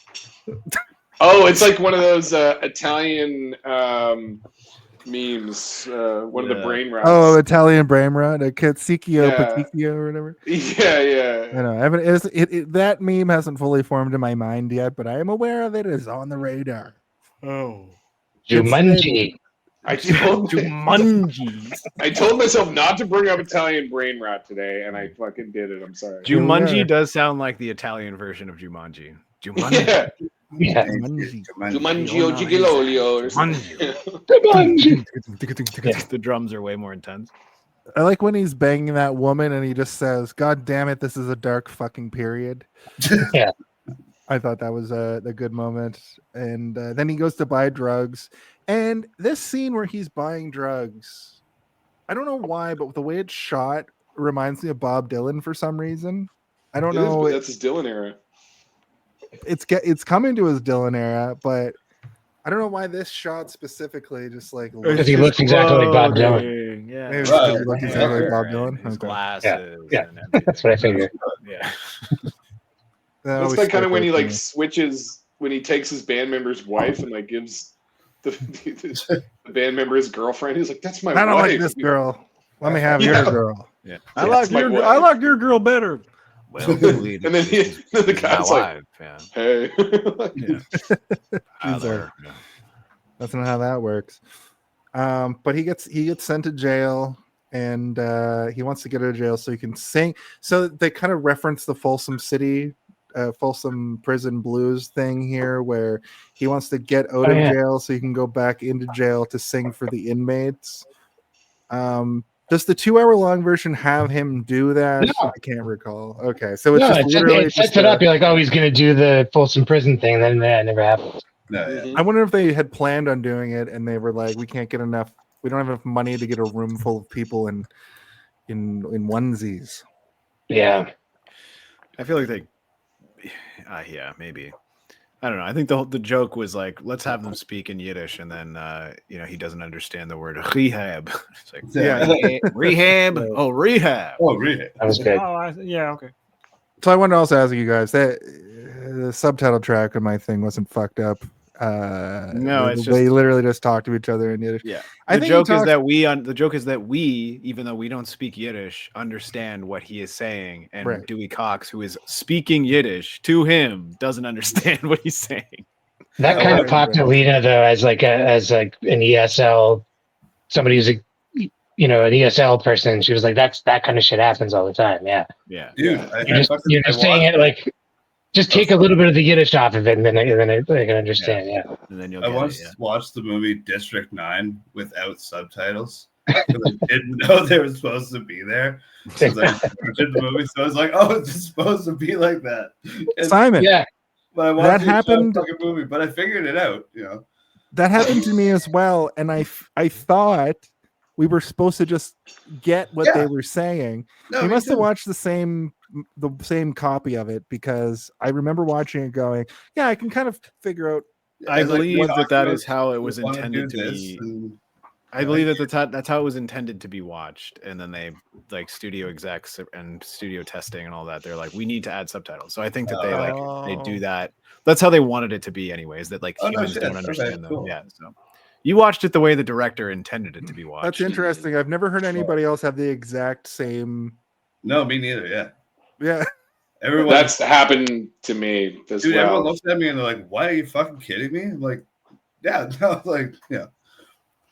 Yeah. We watched a movie backwards one time. It was like a documentary it's all visual. There's no dialogue or narrative. It's like an artsy documentary, but I forget the name of it. So I shouldn't even bring it up, but like we got high and watched it, and it was like a lot of it was the remember the Challenger disaster, like the spaceship. It was that backwards, and we were like, oh yeah. Like, this is cool to watch it backwards. Yeah. We watched the whole thing and then realized it was on YouTube. They uploaded it backwards and they disabled comments. And so we were like, Alina has seen it before. I didn't remember that it wasn't backwards. That's hilarious. Old and pranked by your own brain. Backwards it was Challenger disaster sounds like a weird like punk band from like the early 2000s. Backwards Challenger disaster, definitely. Yeah, it was cool too. Like I'd watch it again. I think we have enough instinct ability here to start a band called Backwards Challenger disaster. Yeah. Oh man, let's watch 9/11 backwards. If you watch 9/11 backwards, somebody's building the world. Someone's building the towers. Yeah. Guilty as Walk hard. So we do get the rehab. See the steel beams being made. Yeah, reformed by jet fuel. The gag here is that he needs more blankets. Jet Fool is also a good name for a punk band. Jet Fool. Jet Fool me once. Shame on you. Jet Fools can't melt steel beams. 9/11 themed band, I would say. 9/11. 9/11. That's the holiday hard. album. Yeah. So we need more blankets. We need fewer blankets. That's a fun gag, I guess. I remember that being significant to me when the movie came out. I remember that being funny, and this time I was like, "Wow, this is just dumb. This is just stupid." Yeah, I can see that. Like it's just like it's like one of those things where it's like it's absurdist. It feels like something out of like Wet Hot American Summer or something, right? Where it's like everything is cartoonish. I get why it's here, but like I'm appreciating the smaller thing, like the dad being like, "I don't know if you can hear me in there." Like that, for some reason, him saying, "I don't know if you can hear me in there" is funnier to me than the entire blanket bit. Or like him being the nurse being like, "He's gonna die soon anyway." Like that's very funny. He's gonna die soon anyway. So one day Darlene comes to see him. Basically says, you know what it is I think I was sick of the montages at this point. I was like, I'm done with these fucking montages, and I know that the movie is gonna have at least 4 or 5 more montages before we're done. Yeah, it's a lot of fucking. Yeah. This is like a 24-act movie. Yeah, and 50 movies montages. usually will like they'll reserve the montages for like 3 maximum. They'll have, even in like biopics and stuff, right? They'll like try and limit themselves to 1, and then maybe 2, and then 3 is like we tap out there. But this movie has, I think, like 9 or 10. Yeah, so fucking many. It's too many montages, and I don't like it because they're all just bits, right? It's like they just filmed 40 to a minute long bits and then just slap them. It's like, what I can't imagine the budget of this movie being so low because it's so many things where they set up like elaborate sets and actors to do all these fucking little tiny bits, just like a million of them, and then just stapled it all together. And then even at the very end, there's an extended montage of shit that is like wasn't even in the movie of like people. Yeah, it was like a montage of deleted scenes. Yeah, I was like, man, they really left nothing out. Like put it in, throw it in the montage. Yeah. They couldn't let go of anything. See, like montage is gonna be great though. Like Rocky 4 is like 45 minutes of montages, an hour 20 minutes of movie. Like it's over half montages, but they do it fucking right. But I want to see Rocky. Like I want to see him get good at boxing through montages. Just Rocky 4 especially is just all fucking montages, and it's awesome. Anyway. Yeah. And of course, it's the famous, Team America World Police when they really called it out on the nose, and it's gonna be a montage. Montage. And they, really fucking making fun of that trope in the best way ever done. I feel like. No, but that I love that song. It's good work. Yeah, me too. It's great. Yeah. Not only is it a montage, but it explains to you what montages are. Yeah. A lot happens in a small amount of time in a montage or whatever he said. Have we talked about his Dylan area yet? Are we there yet? We're getting there. We're arriving. We're arriving right now. Darlene comes to get him. She basically says, I'm your one remaining wife, so now we can be together. All of these blankets have saved me. They almost kiss again, and as they're about to have sex, he pulls off his shirt to reveal that he's got incredible abs, and I always thought that was hilarious because John C. Reilly does not look like that. Although I noticed that John C. Reilly after rehab he does. After rehab. John C. Reilly seemed to have slimmed down quite a bit for this film. That's what I noticed, but he still has a big giant on head. people's physical appearances, please. Thank you. Okay. Anyway, except his thick abs that are clearly not his. We're in the weirdo 60s now. We find out that he's been talking to Charlie Manson. He wants to write protest songs. The 60s are an important and exciting time, but I can't quite figure out. I really like that because it's an interesting thing where any movie with the 60s is very specifically like anti-war, anti-corruption, fascism, Antifa. Yeah. Well, I said anti-fascism, so nailed it. But this is the Bob Dylan era.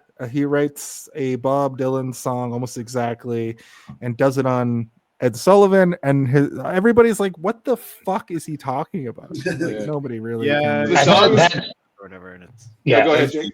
I like that. No, you guys do, please. Oh, thanks, man. No, isn't the song like about a midget? It's all No. We're getting to that.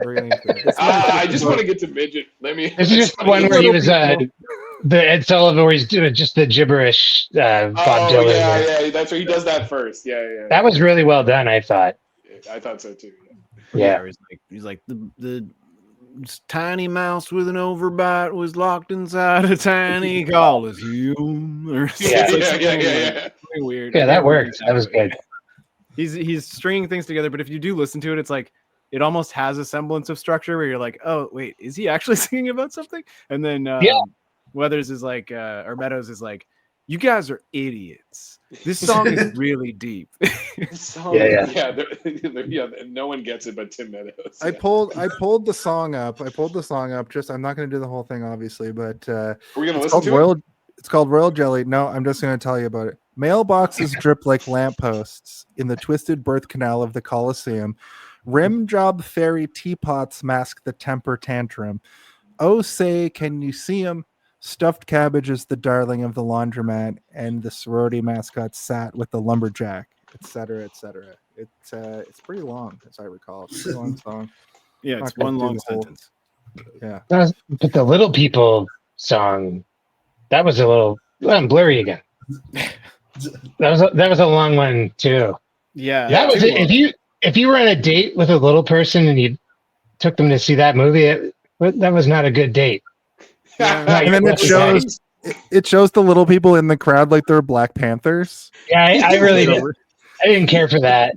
That was like Short Panther Party. The song was too jokey. Like, it's not like he wrote a dumb song that was accidentally funny like all the other ones. This one was like just full of jokes. Yeah, this was like this is the only part that offended me was like all the midget stuff. I agree, because it is just like it's one long bit that feels like a bit, whereas the other things it's like bits within a scene that feel like the bits are there supporting the scene, whereas this is just like the scene is the bit and the bit is the song, and there's nothing else here except that it's like we're making a joke about little people. Ironically, it was not a short bit. It's true. It was the tallest song of them all. But you can't deny these beautiful lyrics. Let me hold you, midget man. We'll pretend that you're flying in space. Let me hold you, little man, so the dog will stop licking your face. Yeah. And there was like, you're screaming for me to put you down. Like the lyrics were funny, but it was like, it didn't fit with the other songs lyrically. Like it was as if it was like trying to like lyrics that were obviously trying to be funny. Yeah. Well, it's like what Steven said. It was just another bit that maybe was written by somebody else that was just put in. Yeah, like the tone changes. Bit. Yeah, right, man. The style of comedy changes throughout the movie sometimes. Yeah, that's a good point. What's that guy? The guy who does like Toy Story music or whatever. That he wrote that. Randy Newman. Randy Newman, where he wrote that song. I was going to mention Randy Newman. Where he was just trying to like write a song that shows how ridiculous racism and homophobia is. So he's like, what if I wrote a song about just like short people? And so he wrote short people, and then people are like, Randy Newman is anti like little person, and it's like no, he's like no, I was just trying to show you how ridiculous it is to be racist. Oh no, I done did a mistake. Short people, they're gross or whatever. Like it's like it's tempting to turn to little people to use as a non-threatening example of prejudice. And it's unfortunate because again, like when we first got into it, I was saying like there's some parts of this movie that do not age well, and this is one of them where you're like, oh man, like we know better now, and we knew better then, and it's like we shouldn't have allowed this. Dewey Cox, you're already too fucking long, and you have a 7-minute song about midgets in the middle of your fucking movie. Maybe get rid of that. We don't know what to do with little people. It's a full song that's on the soundtrack, and it's as long as like any actual song. Yeah, I think they all are. That's why that fucking that song in the middle where he's falling in love with Jenna Fisher is like that one. Like its welcome was far worn out before we even got like a minute in. I was like, I get it. I understand the joke. You're making sexual windows. Yeah. Like holy fuck, this doesn't need to be this long. Please stop. Oh yeah, the jokes in that song get less funny as it goes. They like reverse ordered it. Yeah. Where it's like the opening lyric of that song is the funniest part, and nothing for the rest of the song lives up to that. I think that like, they should have taken that and made it near the end to like lift. I noticed that too. Yeah, it took me out of the movie. Every once in a while, I was just thinking like, what would I do differently? Mm-hmm. Not that I could never make a movie this good. It also has an extended sequence during that song where they're like doing carpentry for some reason, and they're just pulling up different, like he's screwing and it's like hammering. And that could have been sexual, shorter and funnier. Yeah.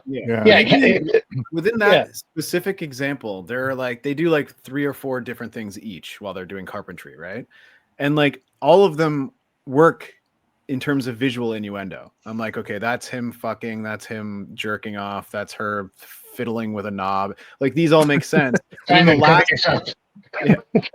last two that they do visually in that sequence don't make sense, at least to me. I'm like, that's not a sex thing, and neither is that. So it's like they could have cut those 2 sex things out because they're not sex things, whereas the other ones were. Unless you can tell me what this is during sex, that's just you screwing something with a screwdriver. Like I don't screwing, but like start with screwing and then get like it should get more and more like this as you go. Exactly. Don't end it with screwing. It doesn't make sense. It just takes you out of it a little bit. You're like that's odd. Yeah. I'm just gonna beat off all my demons is a See, little that is bit not of a as stretch. funny as in your Yeah. dreams you're blowing me some kisses. Yeah. Like that is the best. Nothing else Right. comes close to being as funny as that. Not a single one.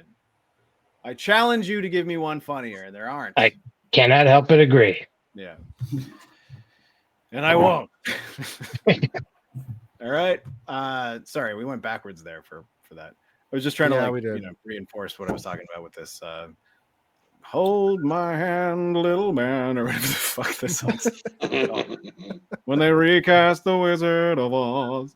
And there were little people like going like but like that was it. Like the It does kind of feel like imagine You're being a supposed- little person on set there, and it's like this is all about this guy. Like we're here as a prop, basically, for this. Also, a bit of that an song irony. might not have been playing. Also, they could have been Yeah. playing any song while filming that scene. And then, they probably played it. They're probably playing a pro Little People song for them. Yeah. So they're like, Yeah. they just changed the fucking audio when they in post. yeah. That's probably what They happened. take their little family to the movie. Like, oh, Yeah. There's a bit of an irony too with the Snow White movie coming out and Peter Dinklage specifically being like, little people should not play the seven dwarves because it is offensive. right. Ultimately making sure that seven little people don't get movie roles. And when Yeah. in the song, that's all I could think about in this song when he goes like, hopefully they make Wizard of Oz Part 2. I'm like, well, nowadays there's all this red tape around what you can and can't say as as so far as it comes to little people. So It anyway, sucks because not every little person actor is a great actor. You have to have jobs for bad actors who are little people too. right. Like, Well, it's the other jabroni thing. roles. Yeah. Like in terms of like little people, there aren't a lot of roles, right? So like the ones that are considered good actors are going to devour all the roles, right? And like how often do they cast somebody with the not the intent of having a little person, right? Like Peter Dinklage, I think, is the weird sort of exception where like sometimes they just cast him because they're like, oh, we didn't even think of Peter Dinklage for this, but he could work. And like it's happened a few times where it's like, they put him in the X-Men movie or whatever, and he was playing Trask, and Trask is not a little person in the comic books. They're just like, no, I think Peter Dinklage would just his like presence and like his acting cadence and everything would work, and it does. And that's happened like a few times, right? But specifically with him, I can't think of any other examples of little people who've had that sort of luxury in their acting career as like being cast outside of roles that are specifically written to be little people. Yeah. Anyway, we don't need to go into like a huge conversation about this, but I do think it's LPs. weird. It is weird that he would be. It is weird that he'd be like, don't give little people roles in the Wizard of Oz or Snow White and the Seven Dwarfs because it's basically being a prop. And you're like, yeah, okay, well, there's examples like this movie where there are literal props, or it's like in Munchkinland where it's like, well, we're gonna CGI them anyway, so why not give them to real people? It maybe makes more sense. Well, they tried to give it to like non-little people, right? And then they were like, well, that's no good either. So they're just like, okay, fuck people in general. It's CGI. It's cartoons now. Yeah. Yeah, And we are really helping AI along with our various complaints. They put hobbits in 6 fucking movies and just did like forced perspective for them. So it's like, what are you talking about? Anyway, Dewey Cox goes to India and meets the Beatles. How about that? Okay. How about that? Can I say something first? Somebody messaged me on Instagram and said, "Hey, I saw the Gus podcast." Oh yeah. Oh, wow. Oh yeah. They just think it's a Gus Pub reunion podcast. That's right. We all work in the So same we all bar. used to work together at Gus's Pub, Steven. Yeah. Anyways, I'm like, sure, if that's what you want to think. Why not? Yeah. What an era that was. Man. That's kind of Was it the doing. era of 2007? A little bit Right after around that. that point, yeah. A few years after that. That's what it was like. Yeah. I just want to beat off all my demons. Anyway, they go to India. I've always liked this scene. I thought it was interesting casting. You have Jason Schwartzman, you have Jack Black, Paul Rudd, and Jason. Who was playing George Harrison in that scene? Justin Long. Justin Long. Sorry. Who's Justin Long? What's that guy's deal? Justin Long was in. What's he famous for? Undeclared. Wow. What a pull, Jason. He's in Galaxy Quest. He was in Dodgeball. He was in Barbarian recently. I haven't seen any of these things. Have you seen Tusk? He's in a lot of Kevin Smith movies. Yeah, he was in the Jay and Silent Bob reboot. Wow, he's a real blind spot actor for me. I don't think I've seen any of that shit. Yeah, he was for me too. Yeah. He's one of those actors that sort of like niche directors latch onto because he seems like a pretty decent dude, and he also is a competent actor, and you can put him in stuff, and he does the job. You know, he did a good George Harrison. Yeah, like he had the the Liverpool accent or whatever it is. It's like we're the Beatles from Liverpool. I love when George Harrison says Paul's a big fat cunt. That was fucking hilarious. Yeah. You know how I feel about the C word. We did talk about it a little bit, but I think it's hilarious that like all of these guys are good actors and could most definitely learn a British accent impeccably if they needed to. And they're like, no, just make it as cartoonish and garish as you possibly can, and just be goofy, please. And they all did. They came to play, and they're having a good time. You want to drop some LSD with us, Dewey? And they do it, and it's good. Or wait, no, he has to check the headquarters first. My favorite part of this is seems like there's a rift happening between the Beatles, and I think that's a funny call out. I've always thought that was a funny call out because this movie is very much like saying the thing that is happening. And at this time, obviously, the Beatles were breaking up because of their drug use or whatever, and because Paul McCartney and John Lennon were drifting apart.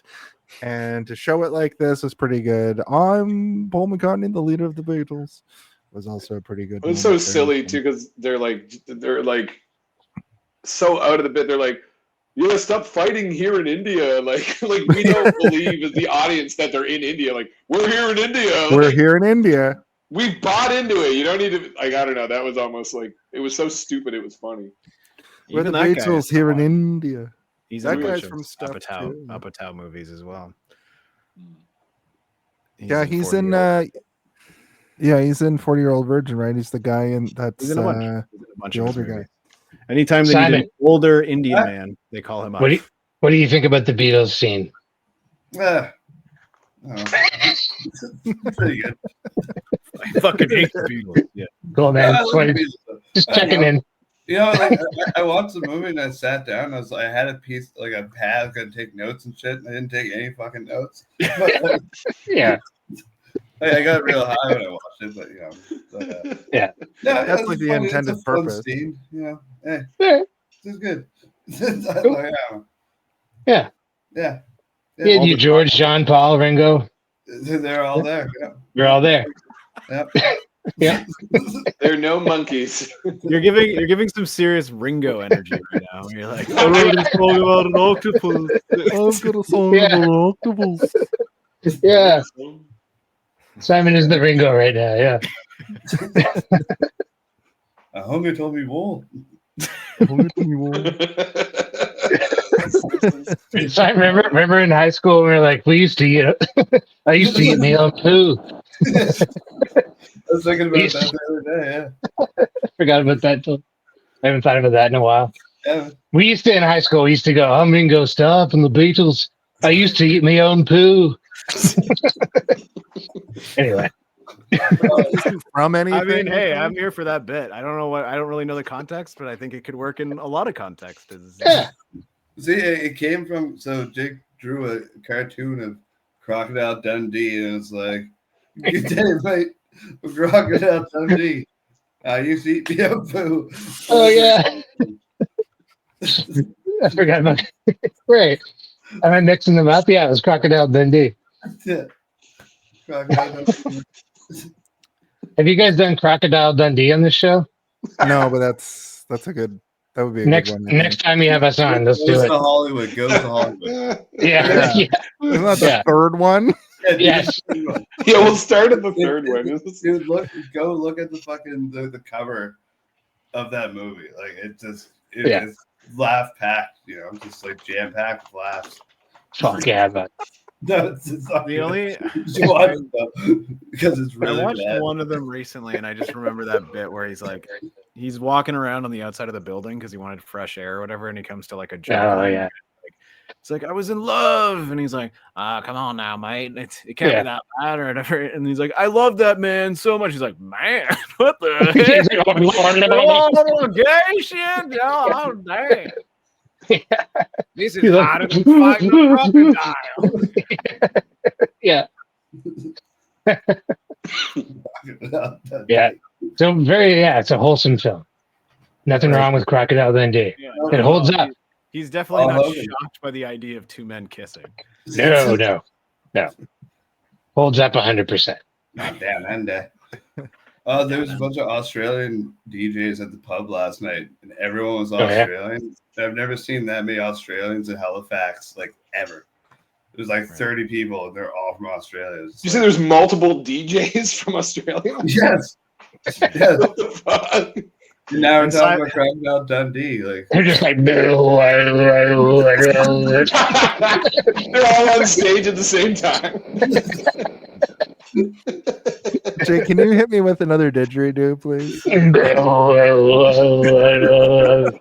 was gonna ask, like, really good. yeah.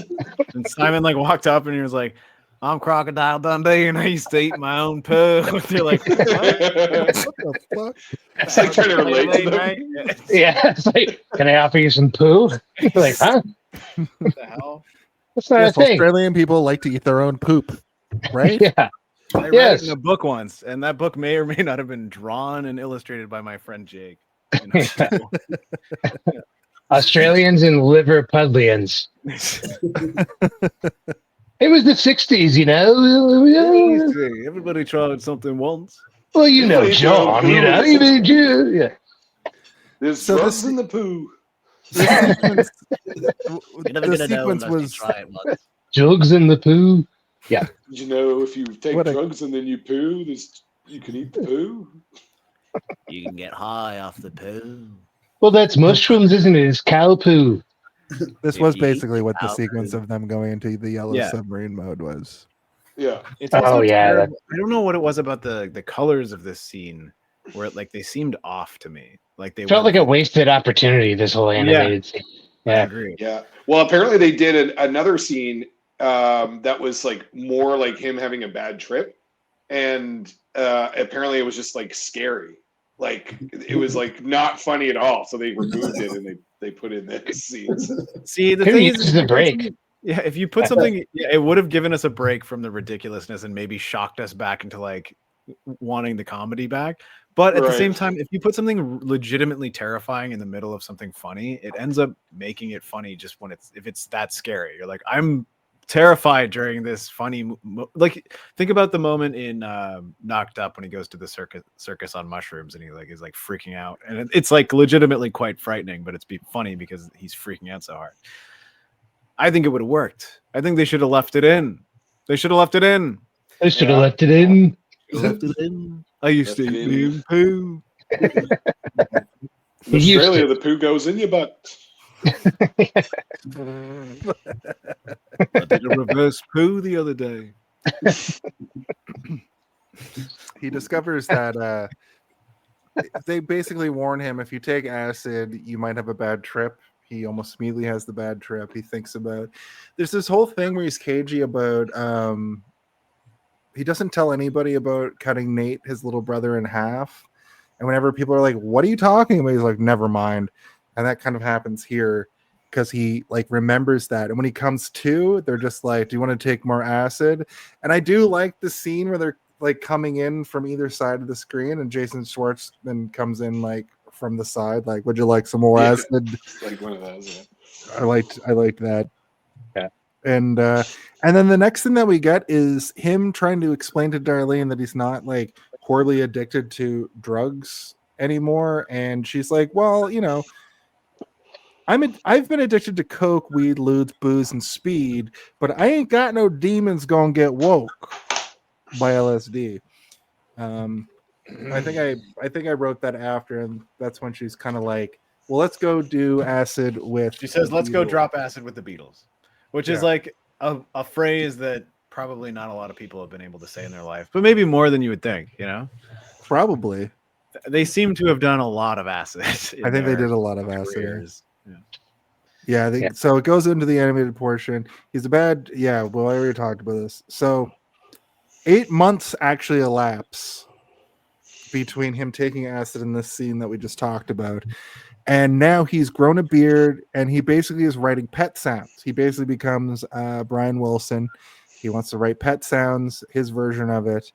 And he has a falling out with the band over all of this, banging the wife, not paying for drugs, the Siamese glass cats that he was giving them as gifts. So like, we don't want your Siamese glass cat. I don't know if the cats were the main issue that Spachemin was having there.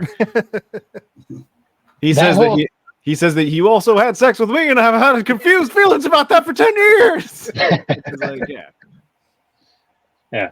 Which is nice because I'm like, there is that sort of like waning question for a while there. I'm like, did Dewey fuck those dudes as well in that hotel room? And it's like, yeah, he probably did fuck a couple of them at some point. Fuck yeah. Yeah. Why not? Why not? Which gives me a little bit more respect for Dewey Cox, to be honest. His cock is Dewey. We all saw that pecker over his shoulder. How can you? You gonna say no? You want some coffee or something? Yeah. I'm okay. He's on the phone with his wife. Yeah.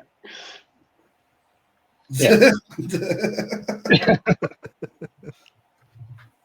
So he naturally just starts smashing stuff. And then Darlene gets him and tries to convince she manages to convince him to stop the drugs. But as he's hugging her, she definitely doesn't. Yeah, he puts something in his mouth, but it's not acid, which is what you would think. It's PCP, and he gets PCP strength, and he hulks out in town square basically. And I always liked this scene a lot. I have a very specific memory of watching this scene for the first time, and this is where I was like, oh, okay. Like I even at my young age watching this movie, high as fuck. I think I was maybe like the weed was like wearing off. You know, when you kind of get to that point where you're like, oh man, I'm still watching this because it is a long ass movie. Yeah. And you don't get to go smoke again in the middle. They don't pause it for you. So I was sitting there and I was kind of like, I don't think I like this movie anymore. And like when he was doing this like Hulk stuff, I was like, I'm not in it anymore. And I kind of, it lost its magic. And I wasn't really. This is exactly where I stopped watching and picked it up the next day. When he's running around in a jockstrap, I was like, all right. Like, I was like fucking exhausted from all the comedy. Yeah. I was just like, it's not funny now after like an hour and a half of all different kinds of jokes. And now he's running around in his underwear. That's like, you know, like he's like, now it's a clown after like all these right? I don't think comedy should go more than an hour and 20 minutes. Like, no. There's a reason for that. It's because you get physically and mentally exhausted from comedy, and it's like jumping the shark, but the shark is also the one water skiing at this point. It's like every the shark is jumping a shark, and then he's going into a hat on a hat. Yeah, you're like, oh, stop. Look, I'll reveal. Sorry, go ahead. So true. Like I run this open mic every Tuesday, and sometimes 16 fucking comedians show up. And I just feel bad for the audience. Like I just like by 9 or 10, they're done. Like they're fucking done. But I don't want to turn people away. So I literally have people leaving because they're like, this is 2 hours of stand-up. Like I'm done. Stand-up shows are exhausting, man. Yeah. Yes, they are. Even more so than a movie, right? So like, but I think it stands that like you can't just be in a comedic situation for that long. Yeah. It's got to be some kind of test. If you can keep laughing for more than like an hour and 20 minutes, something wrong with you. You're an insane person. Yeah. Let me tell you guys, we're at 2 hours and 16 minutes. And Steve, this isn't me doing the thing. I'm just saying we've been laughing for this whole time. All right. This isn't a movie, Jason. We're not watching this. This isn't a movie. Somebody's gonna watch this later and laugh the whole time. No one is. Are we in the 70s yet? We're getting there. So he hulks out. Darlene leaves, and he goes back to jail and rehab. He gets a vision from rehab. Don't you know? Rehab. He gets No, a the vision back from of his rehab. rehab. It's like roll up the rim, right? He gets a vision from his little brother, who is just a young Jonah Hill, which I thought was a funny, Yeah, that was funny. funny moment. And then he's I'm mad that he's expecting him to fall off, like his top half to fall off for some reason. And I'm like, do I have a memory of this, or am I just creating this in my head, or did I expect it to happen when I first watched it, and I'm still expecting it now? Oh yeah, he was back. I didn't think of that. He's back intact. Yeah. Back intact in heaven. Yeah, this is his ACDC era. Yeah. I think his bottom half and his top half should go to heaven separately. yeah. His bottom half goes to hell, and his top half goes to heaven. Yes, exactly. That's what happens to all of us. Our bottom halves go to hell. Yeah. We get chopped Do you in guys half. just pee into bottles or something when you do this podcast? Or You have to pee, Stu? If you have to pee, you can pee. I Yeah, always go have to pee. pee. Simon's That's my peeing secret. right now, clearly. Yeah. That's I'm my peeing secret. right I now. always have to pee. I usually, when we get late into it, I often near the end, I'm like, I gotta go. I have to go to the bathroom. But I've been on the toilet this whole time. Yeah. Wow, I'll what take a you good, with what me. a good workaround. I'll take you with me. anytime I mute my mic, I'm dropping one. Yeah. I did like that he's mad at Dewey for him dying in that way, and then he asks, "You ever try to jerk off with your ghost hand?" This is weird because that is one of the lines from this movie that I have remembered my entire life. Like I still sometimes quote that, like in D&D and stuff. Like I run D&D pretty often, and sometimes it gets quite jokey. And anytime there's a ghost, I'll like lean to somebody else and be like, "You ever jerk off with a ghost hand?" Nothing, nothing. Because it is funny, and it's one of those things that like it's not just funny and unique to this movie. It can still be funny in almost any context involving a ghost. It's a funny thing for a ghost to say. Have you ever tried jerking off with a ghost hand? Nothing. Nothing.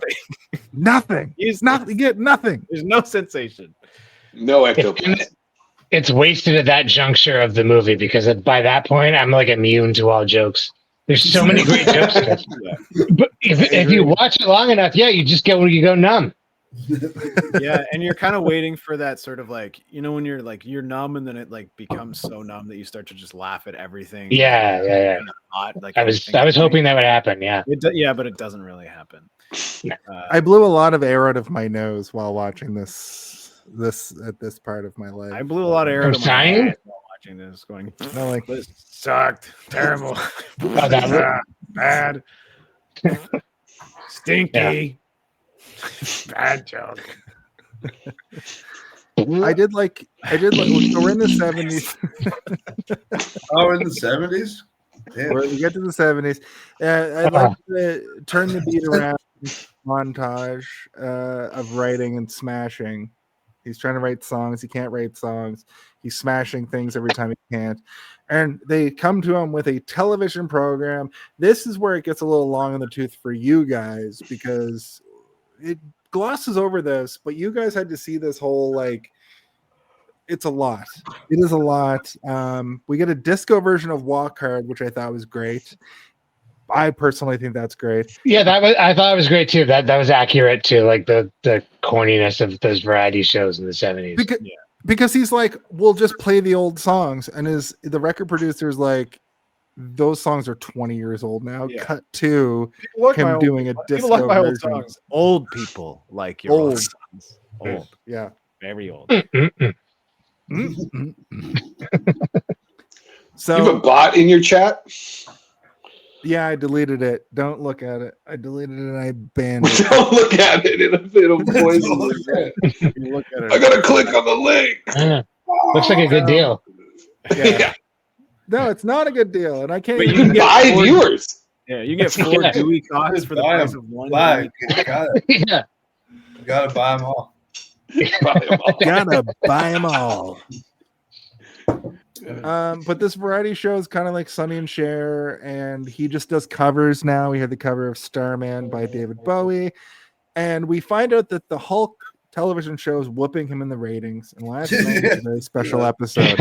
The Hulk has a brother who isn't green; he's red, which is kind of, on point for 2025 where we are now, because the last Marvel movie was a movie about Hulk's uncle, Hulk's father-in-law, who is the Red Hulk. But I love that because they're like, did you see it? He's like, oh yeah, I watched it.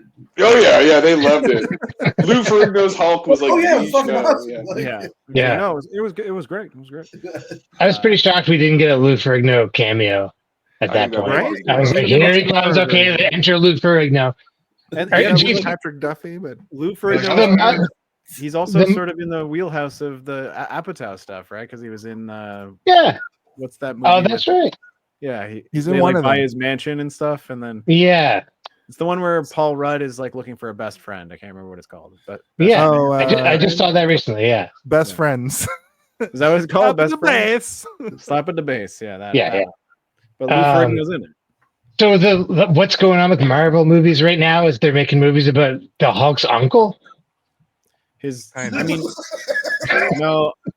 think Jason kind of boiled it down to like very bullet points. It's Uncle Hulk. Yeah, who gives it's his father. It's his kind of father-in-law. It's his not in the MCU. I don't think so. No, yeah. Well, you haven't seen it. It's a direct sequel to the Incredible Hulk. It's got all the same characters. Is Liv Tyler in it, or was she in the? She is. One? Yeah, but Harrison Ford plays. Wait, wasn't Liv Tyler in the Ang Lee one? Or am I thinking of? No, she's in the Incredible Hulk. That's what's her name from Labyrinth is in the Ang Lee one, right? Director Ross, who is played by the guy who passed away, who Harrison Ford takes over the role for. Talking about John Hurt. You're calling John Hurt the guy who passed away? The big Hurt? The Hurt himself? He's going to put a hurt on you from beyond the grave. I forgot John Hurt's name. I'm sorry, the family of John Hurt. It's the same character, and he gets so mad. He's been John getting drugs. Hart's lower half is shooting on you in hell right now. Thank you. You know what Stu's doing right now? He's peeing, and he's going like, no. He's making like private noises. He's like, no. He's trying to come up with a new joke. He's transforming into the Yellow Hulk because he accidentally fell over and peed all over himself. Hulk, He's also definitely angry. He's definitely watching this on his phone while he's taking a piss. You think so? I think the on himself. Yeah. His over his leg. He washes it. Do you use the bidet to wash the tip of your dick after you piss? Yeah, I get a little drink of water too. Like, oh my god! Get it right in the pee hole, and then I queef out my pee hole. Man, queef. I didn't ask. I knew that part. I knew that part. Don't ask, don't tell. So anyway, yeah, Red Hulk is the president of America. Red Hulk is the President Red Hulk. He just needs to advertise. Dewey Cox needs to advertise. Isn't that the whole movie just an allegory for Viagra or something? I think. Isn't that? I heard that somewhere. I don't know, but Harrison Ford needs to fuck off. Yeah. Was my fucking takeaway. Stop putting him in movies. He sucks. What? Stu, by the way, unfortunately for you, we did not progress. And with the movie at all, we've been talking about other stuff the whole time. I know. I had my headphones in the whole time. I heard Okay. Called it. But don't worry, I have another beer. So I was gonna say we definitely didn't talk about you peeing the whole time. I'm Yellow Hulk. PP Hulk. Yeah. Yellow Hulk. Well played. It reminds me of the dude from Sin City, the villain who had like sepsis or whatever. The Yellow Bastard. Yeah. Played by Elijah Wood, right? No. When I go to the bathroom, I'm the Yellow Bastard. Yeah. Elijah Wood does not play the Yellow Bastard. No. He's in Yellow Bastard. I don't know. Elijah Wood plays that freaky deal. Let's just talk about Sin City instead. Yeah. Well, next time I have 3 guests on. Next time we have 3 guests on, we'll do this movie again, obviously. So he needs to advertise the show and remind people he isn't mainlining acid anymore. I remember when this movie came out, it was a big joke to be like, and I'm no longer mainlining acid. I would say it all the time. And the interview goes horribly. And it basically boils down to, what's her name? Jane Lynch. Close. Jane Lynch is always like asking the wrong questions. It boils down to her being like, why don't you just stop and smell the roses? And he's like, I got no fucking sense of smell. And he smashes stuff again. I like this interview too, because it really sort of shines a light on what it's like to be interviewed by an asinine interviewer, I guess. This might be the best Jane Lynch performance that I've seen. Like, I thought it was like a really good role for her. Like, not kidding. I liked it. Yeah. Red.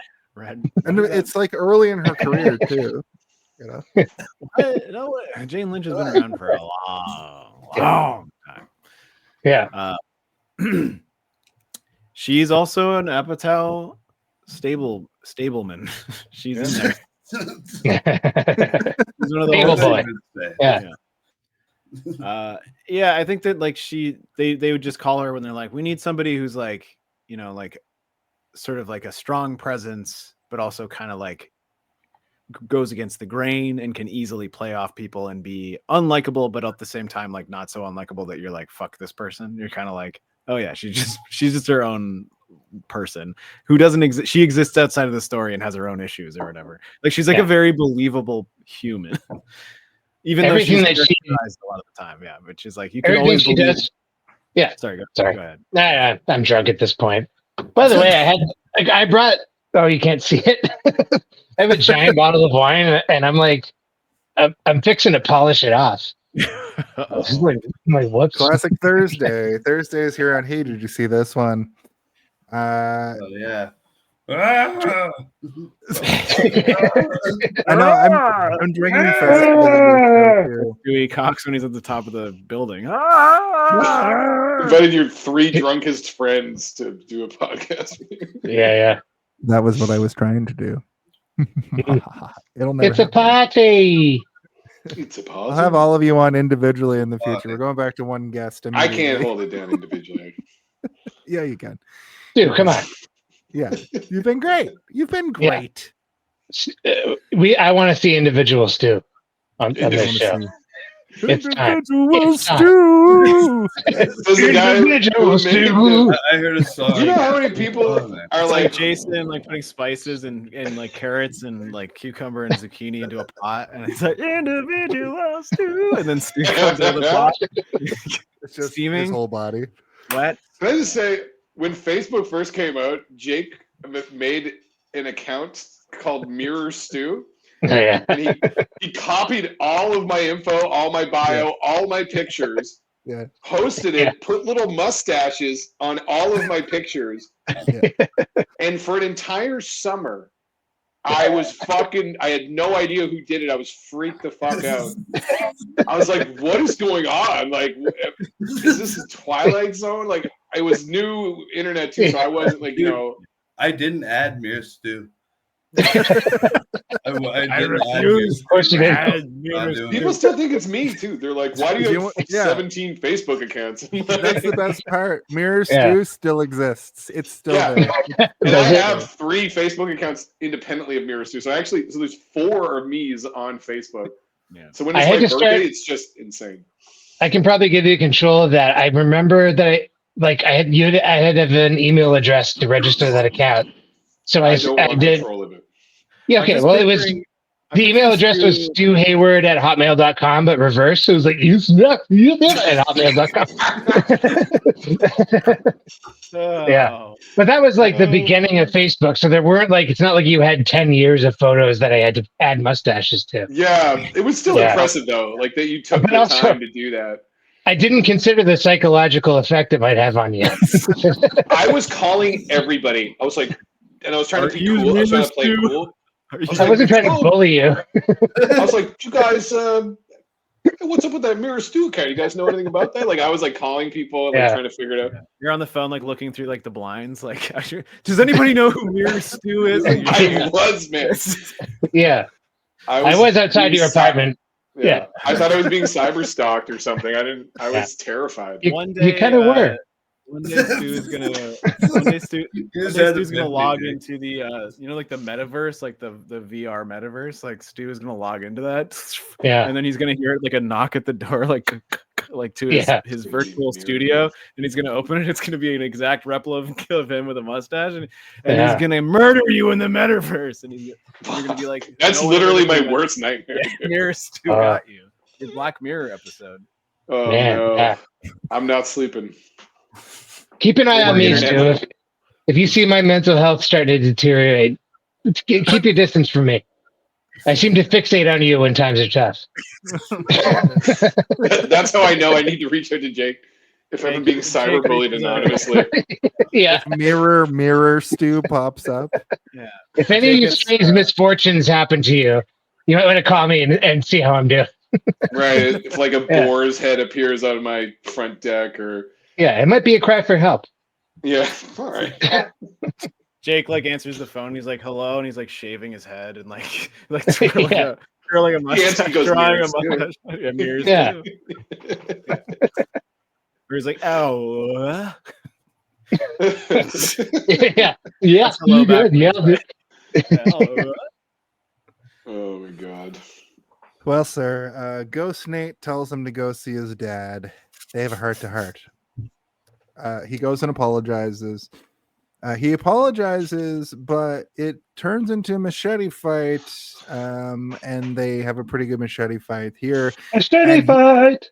Machete fight! And the dad, of course, misses and has himself on his deathbed. He realizes it's easy to have somebody, and they reconcile. He also says, I should have spent all this time loving you instead of training my body and mind to kill you in a machete fight. Yeah. That So joke you've been brought me practicing. back in for a minit. Yeah. Also, when they first go to the dad, he's sweeping or something, and he's singing "The Wrong Kid Died." He's just singing that like to himself.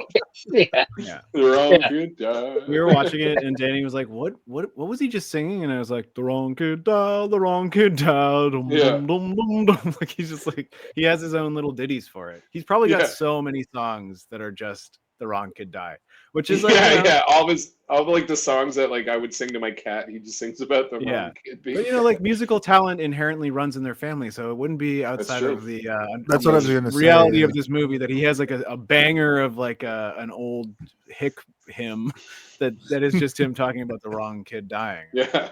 He Oh my said, goodness. he says, I didn't realize how easy it was to cut someone in half. Jake, is that a full cat or half a cat? You need to show me. Yeah.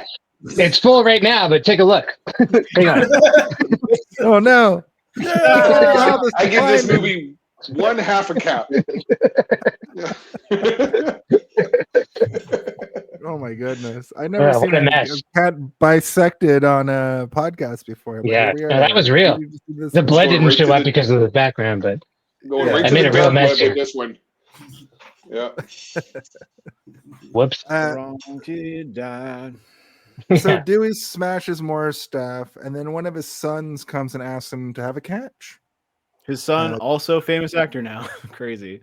Is that the kid that's from Righteous Gemstones? I didn't get a chance to look it up, but he's the in guy that a million things. He's in the new season of Wet Hot American Summer. He's in Santa Clarita Diet. He's in The Quarry, the video game. He's in he's probably in the Righteous Gemstones. I don't know because I haven't seen anything beyond season 1, and that was many years ago. But yeah, he's in tons of stuff. He's a well-known actor now. Skylar Gizondo is his name, and he's got the most. His face looks like he's a puppet. I would say he looks like he's very handsome. What are you talking No, about? he's very handsome, but he's got boyish good looks. He's got puppet face for sure. He's got a puppet real face. case of puppet face, if you know what I'm talking about over here. I'm almost done Righteous Gemstones, and his character in Righteous Gemstones is incredible. He plays Gideon.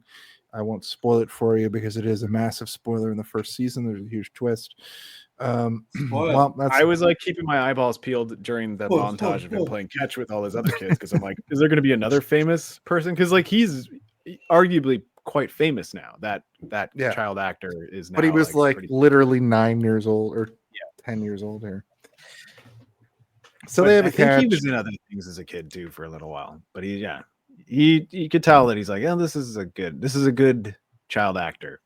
He's not like, like when you see a movie and a child actor is like really wooden or blocky or like sort of like cereal commercial like way of Like delivering their dialogue. The kid who plays Dewey Cox at the beginning is where you can tell the like most talented kid I've ever seen. the parents are on the sidelines being like, Smile more, bigger, sweetheart. You can do this. Yeah. This is your chance. yeah. Like, can you teach me to play this is the our blues? I didn't. Mommy didn't go to college, and we're broke. You owe mommy. Yeah, that was one sleepy-eyed little bastard. That kid. Yeah. But it turns out he has like 30 kids total. And we get a montage I think of it's him more than that because he says like 22 brothers and sisters, and then 14 half brothers and half sisters, and then Well, he has so many. Even know about. He has so many kids that there's a montage of him playing catch with his children until one of Are them. you is telling me fully there's a grown up. montage in this movie at this point? Oh my god! I like when he has also, the Filipino guy. Finally, a montage. What did you say, Simon? What? What did you say? Montage. Hold on, are you telling me there's a montage happening right now? He has a montage of playing catch with his kids so long that the last kid has fully aged into like a 20-year-old, and he is now aged up until 50 years old.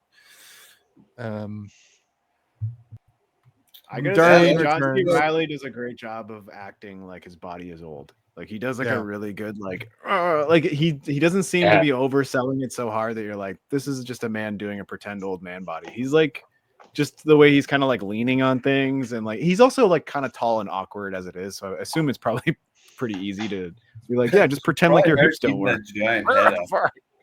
Just walk around like Frankenstein. Okay, I can do that. Yeah, being tall is. I'm not like super tall, but I'm like a tall guy. You're taller than me. As you get older, it's really not. It's not good. My life expectancy is shorter, and I'm starting to really feel why that is. Yeah. Yeah. Yeah, it's like big dogs die earlier. You're just a big dog. Yeah. Not Exactly. long for this world. Your head's not giant, so it's probably Maybe easier. die. Maybe die soon. Maybe die. Like, And little dogs bite a lot, which is why I guess short people are little annoying assholes. Mhm. Yep. That all checks out. Yeah. Yep. if I tried to pick up my dog right now, she would bite the shit out of me. Your dog's gonna fucking outlive you, dude. That little shit's gonna be 100 years old, man. My cat is getting really irritated that I'm still on this podcast. She's like staring at me like, stop, so, you know. Oh yeah. Oh, Oh she's man, fat. Yeah. I hate my guts right now. Yeah, I don't think you can hear it, but she's going like, wow, wow, wow. Like she's doing a lot of activity right now. Tell Poppy we're almost there because Darlene has returned. He tells her about getting off drugs. Dewey tells her, and he wants to get back with family. And suddenly, he gets a sense of smell back in this moment, which I thought I was. smelled it. I can smell it. Yeah, he hugs her. And he's like, "What? Did you use shampoo today? Wait a second." I Yeah, thought that was just kinda like Ray funny. Charles. Yeah. And When he did his whole family arc, like Julia mentioned that it reminded her of the Carpenters, which is a reference I didn't get. But she's I mean that probably the tracks. Carpenters. Like they toured with tracks. their family in like a RV or something. I don't know. Did you say the Carpenters or the Carters? Carpenters. Carpenters. I thought there was only one Carpenter and we lost her. Mama Alright. Cass. No, they were like a duo. I thought you were talking Oh about, yeah. I thought you were Right. talking about Jesus Christ, our Lord and Savior, the original. The Carpenter. Original Carpenter. Yeah.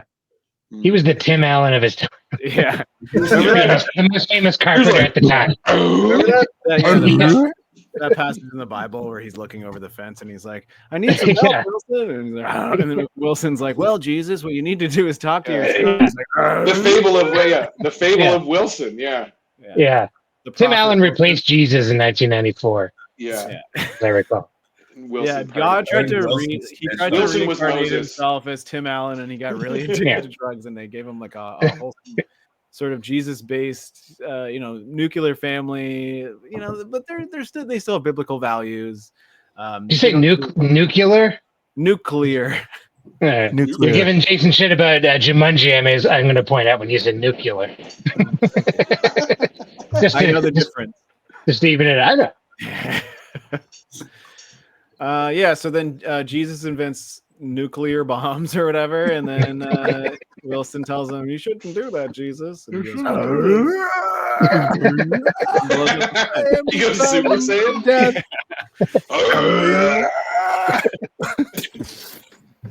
My God. Simon, can you give me a Barry scream right now, real quick? Oh. No? He looks kind of like Barry a little bit.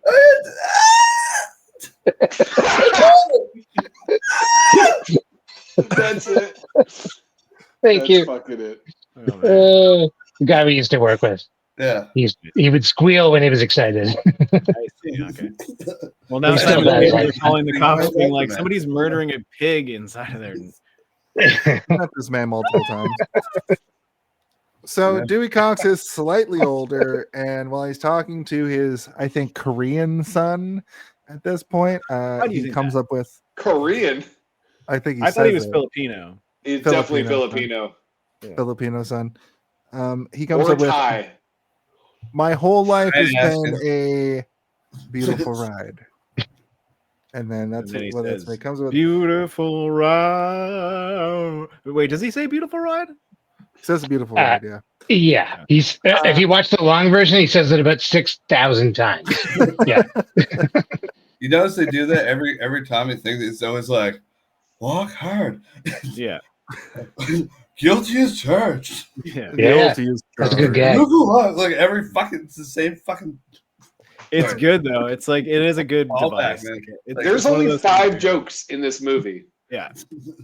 And that's Yeah. one of the Just- that's one of the ones that works for me is like because you kind of get excited because you know like well he's written a song, but watching it this time I'm like oh he's written a song which means we're gonna get a fucking 8-minute long Here- montage here of shit comes the happening montage. where he sings it. Yeah. Yeah. So it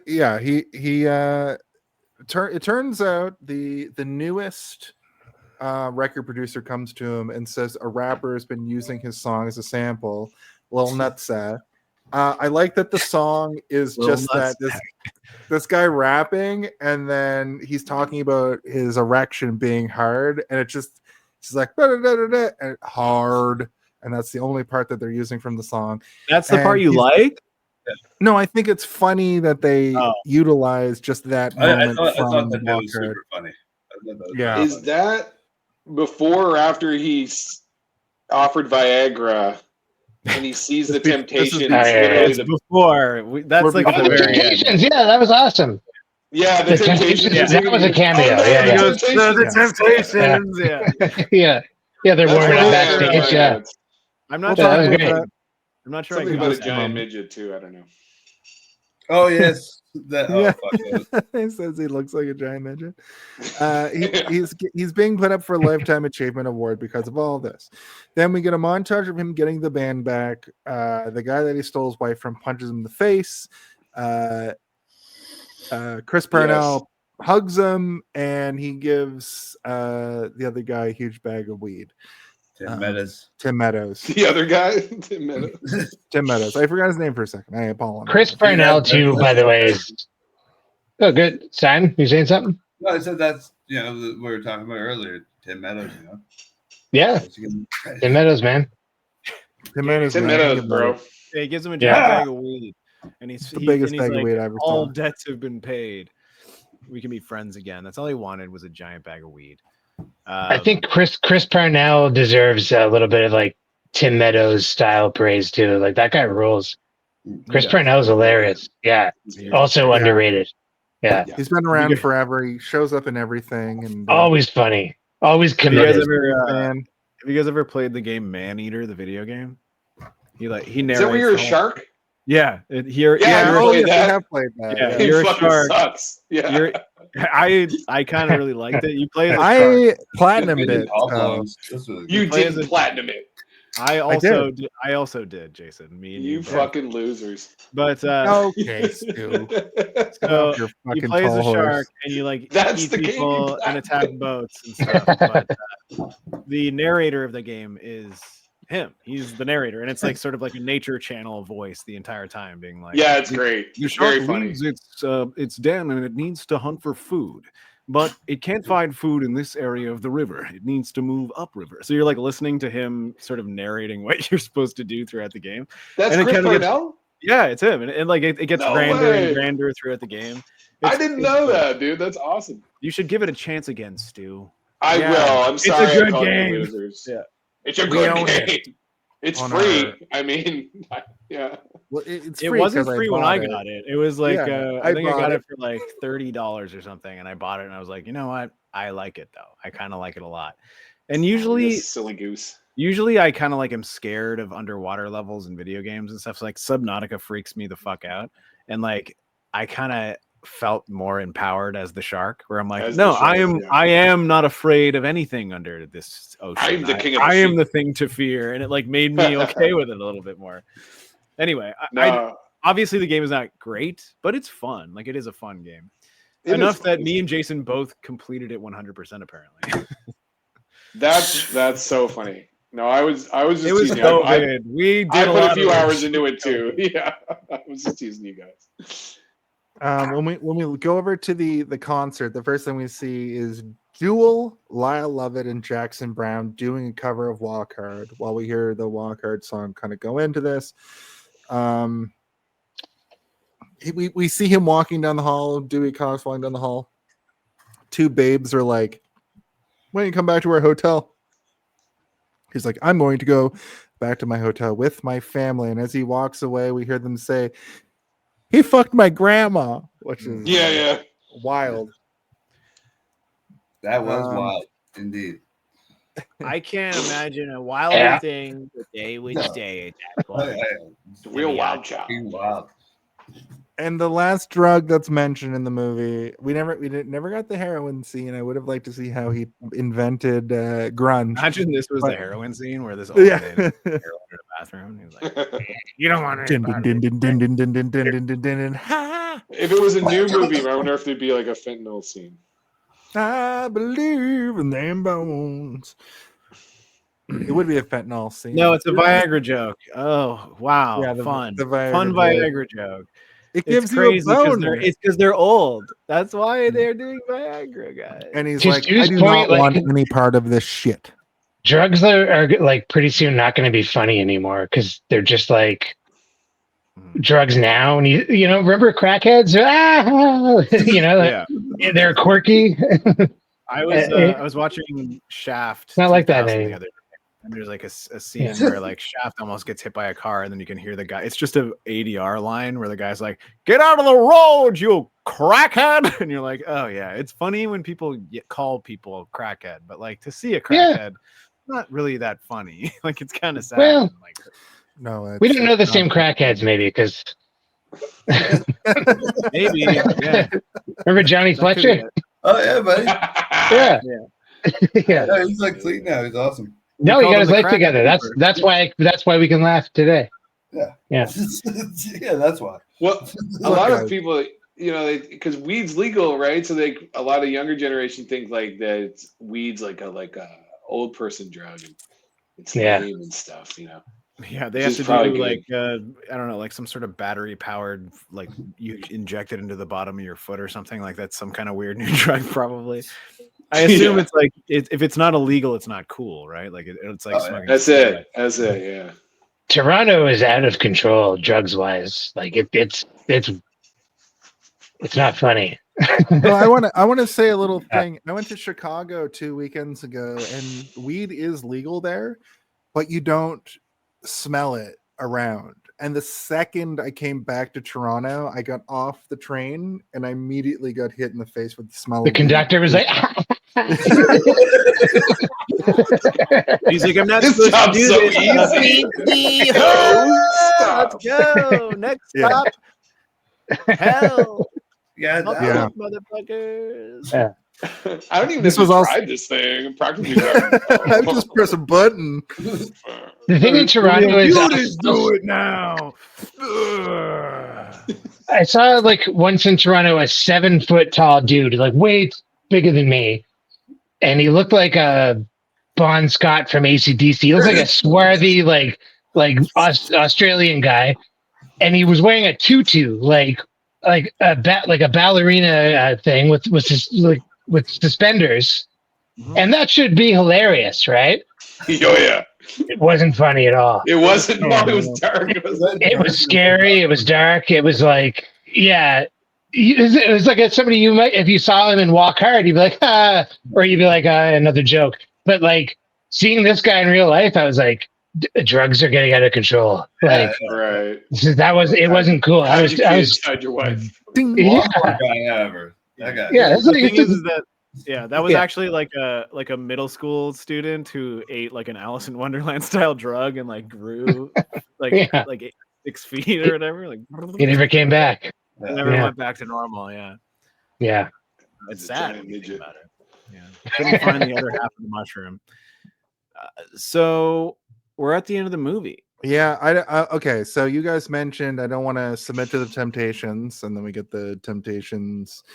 Yeah, I was gonna say I don't think I got that joke the first time I watched this movie, but like there was an era in my like mid-20s where I got really into the Temptations, and then when I watched it, I was like, oh, that's the joke. I don't think I fully understood that joke when I didn't get it the first time I watched it in my 20s, but now that I watched it this week, I got it. Yeah. Which was kind of cool. It's kind of cool to revisit a movie and get this. I think this is the only joke in this movie that I maybe didn't understand. Like this is what I always kind of advocate for, like rewatching things upon review. So like never give a review based on your your opinion of like an M. Night Shyamalan movie that you watched in 2003. You might be able to rewatch it now in 2025 or whatever the fuck year we're in, and have your entire perception of that movie changed, flipped, and your opinion might change. Yeah. Walk Hard, maybe not for the better. A dick is a joke. Just a dick being on screen is the joke for this sequence. This is like the most subtle joke in the movie is seeing the Temptations, and he goes, "The Temptations." Yeah, it's true, and it's funny. It's very funny. I love that joke. I really liked that joke. Yeah. To end with what's great is when you've abused your mind with drugs and alcohol for half your life, you can go back and watch shows and movies and read books, and it's like doing it again for the first time. Yeah. Right. So I can identify with that. I'm identifying with that as we speak. Yeah. Who are all of you guys? My best buds.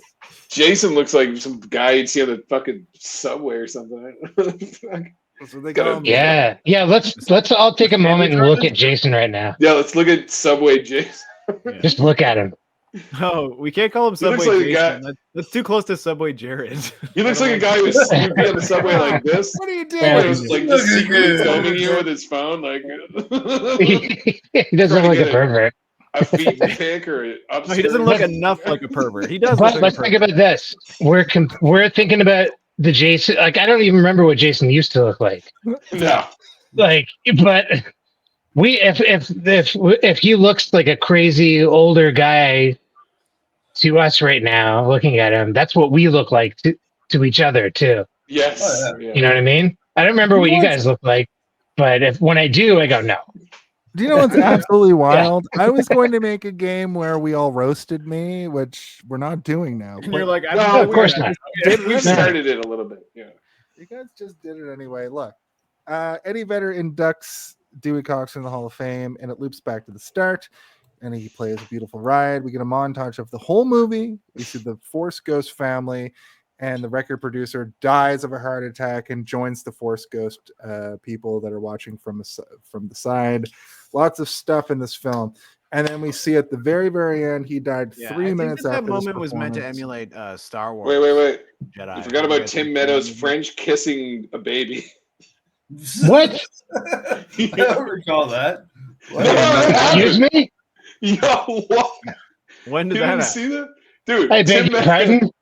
They have a baby. Oh, that was And his Tim baby. Meadows That was his baby. makes out with it. It's Oh, amazing. How do we it's his skip baby. over That's that? okay. How do we skip it But over? also, It was I didn't awesome. see him making out with it. Was that in No. like the?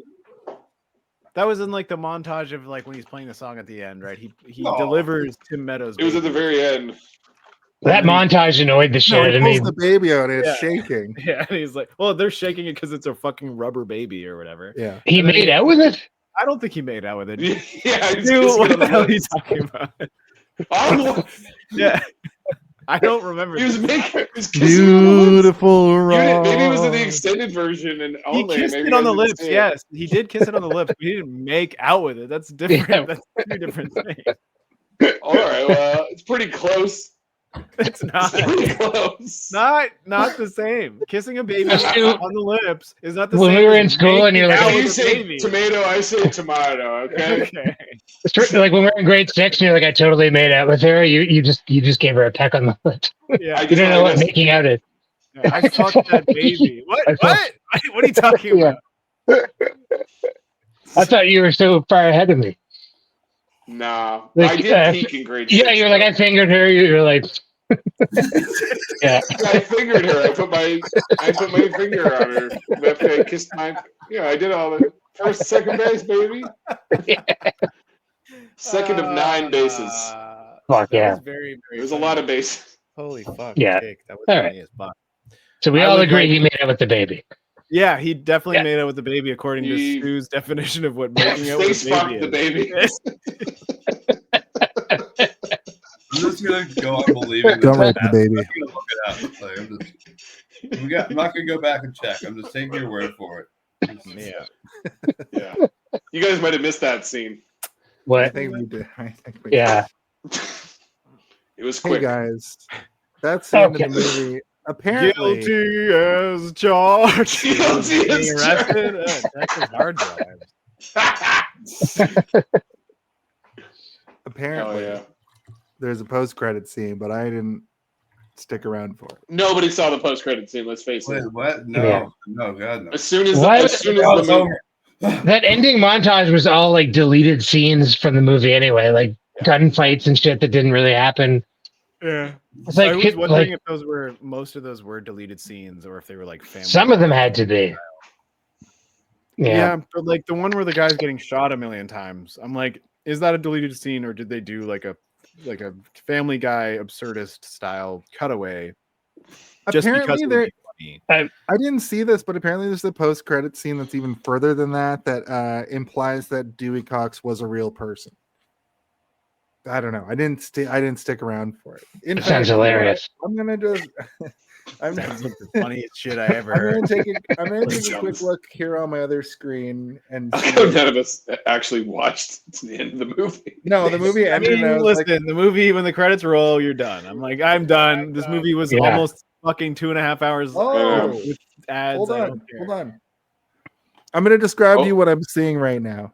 So What the Is it a credits, baby making out with Tim Meadows? I love when people It's describe a what baby. you see. it's a baby making it with Tim Meadows. No, it's Called it. It's him playing. It's just him, the actual Dewey Cox playing his final show in 2002, but it's clearly just still. It's 4 seconds long.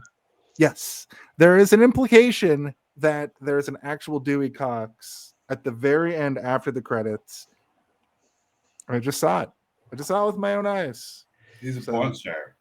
All right. Did you look up to see if Okay. it's true or not, Jason? No, I just watched the. Droopy Cox. Oh no, it's definitely not true. Oh, okay. I'm just saying that like it's in So the they film. filmed a fake thing with another actor to make it look like Dewey. No, Cox. it was also just John C. Reilly with makeup Oh. on to make his face look slightly different. Well, Why? What is the? because Would it end often- on a down note? because at the end of these types of movies, like biopics that do this, they'll show like a clip of the real person, Of right? the real like Johnny the real Depp. Johnny Cash, Yeah, the real yeah, Bob yeah, Dylan, yeah. or the real whoever. So they Yes. did it, which is kind of a funny idea, but at the same time, like the movie is kind of a big pile of shit. So who gives a fuck? And if you're gonna do that, don't do it at the post credit. This isn't a Marvel Avengers level threat, It's where true, we have but to Marvel- wait to figure out if T'Challa is gonna be in the next movie or whatever. A year previous to this, Iron Man Spoiler. came out, so they were like, "Let's capitalize." Listen, we Wait, should go no, into Iron Man came out in 2009. Oh, it came out in 2008. I thought it came out in 2006. So Marvel stole the end credits scenes from. Yes, Dewey I Cox. think. I And think Dewey that Cox Marvel, stole it from He-Man and the Masters of the Universe from Yes. the late 80s. Right. When Okay. Skeletor pops out of the water and goes, "Meh, I'll be back, He-Man." That's the film. That's a good. So now, Oh, thank Have they done a He-Man movie? I don't pay attention to that kind of thing. Is there like a modern no, He-Man? they're working on one. They're working on it. No. But you want to hear something horrible? Jared Leto is Skeletor. No. What? I think Look it up. Steve should be He's Skeletor. cast. He's Yeah. cast. I could. He I could still lives in Skeletor. America? You should go with a complete unknown, me. Yeah. Man, you piece of shit. Antonio will be mine. See? He man. I'm He-Man. He-Man. He-Man's just a Pokemon. He just says He-Man. He-Man. He-Man. Yeah, Michael Jackson. He-Man. That's awesome. You're letting it get away from me, friends. It's great. I think it's time now that we go into our Home Alone of it all, our final thoughts, and our rating for the film. If you had to pick one, what do you think the Home Alone is the Home Alone of it all? Can someone please tell me when the Home Alone? I really gotta know. When is the Home Alone of it all? When is the Home Alone of it all? Now that's the Home Alone of it all.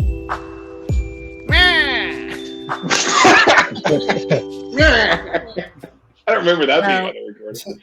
It's quite I simple. never knew what the Home Alone of it all. I sometimes watch the show, and whenever I they get to know. the Home Alone of it all, I don't know what Let it me means. describe it. Everybody comes up against it. The Home Alone of it all specifically is the idea that in the film Home Alone, when Kevin McAllister slaps down the blueprint, from the moment that the wet bandits start infiltrating his home and they get destroyed Jigsaw style, that's sort of the moment of the movie you're there to see.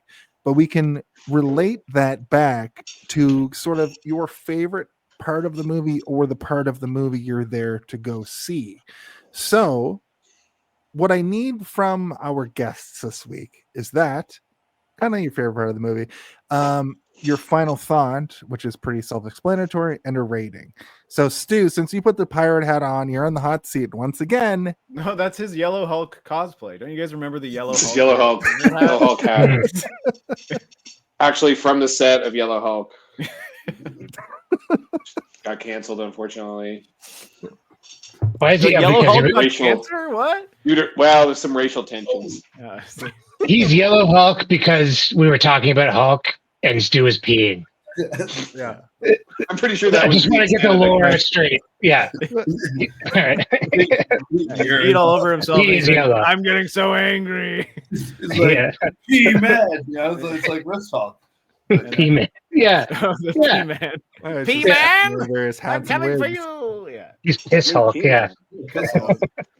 All right, Fun well, fact: Stu, that's you're the up. mop that Stu used to mop up all the piss from the bathroom floor. My piss mop. Old Kanye Stewie piss mop. Yeah, Is what this is his new rapper character, Piss Mop. Yo, what you mean piss Lil mop? Piss I'm gonna Mop. rap the Home Alone of it all. They call me Lil Piss Mop, and I got. They call me Lil PP. Is your dick bad? No, only piss bad.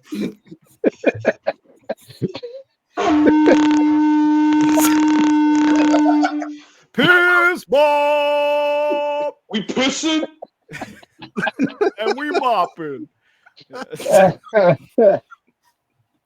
Okay. What's your Mic drop. final thoughts? Oh my God! What's your he's got a rating? horn. Piss Dude, drop. going on not wearing a hat until right now. Everyone was wearing a hat tonight. I wasn't wearing a hat tonight. Yeah, I know. I've been noticing it the whole time.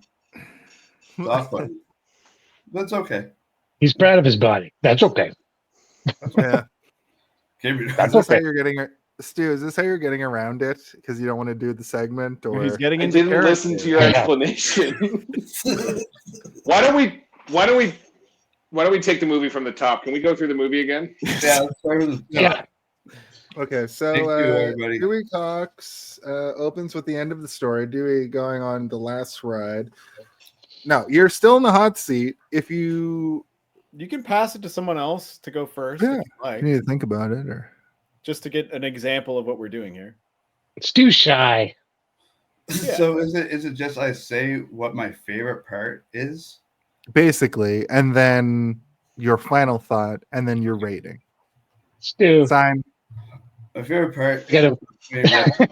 off the wall. All right. Yeah, I don't really have a favorite part. You know, there was one point where we're getting to the end because I remember the scene where he rips off multiple sinks.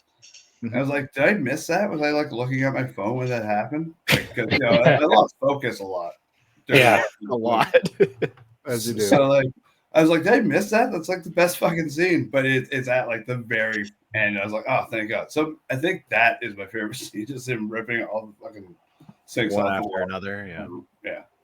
I thought about you when I saw that scene. Yeah. For some reason, I could just kind of hear you laughing at it.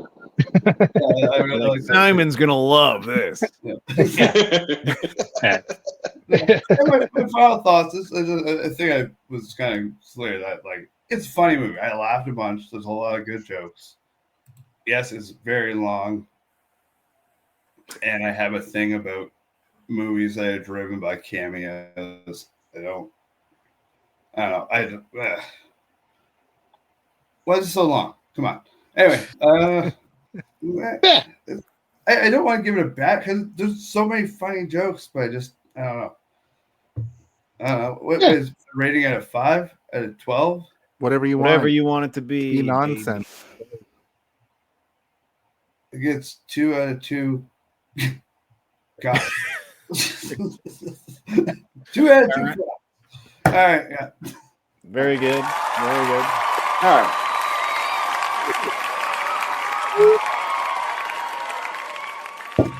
Simon, Right. Stu, you want to take another crack at it?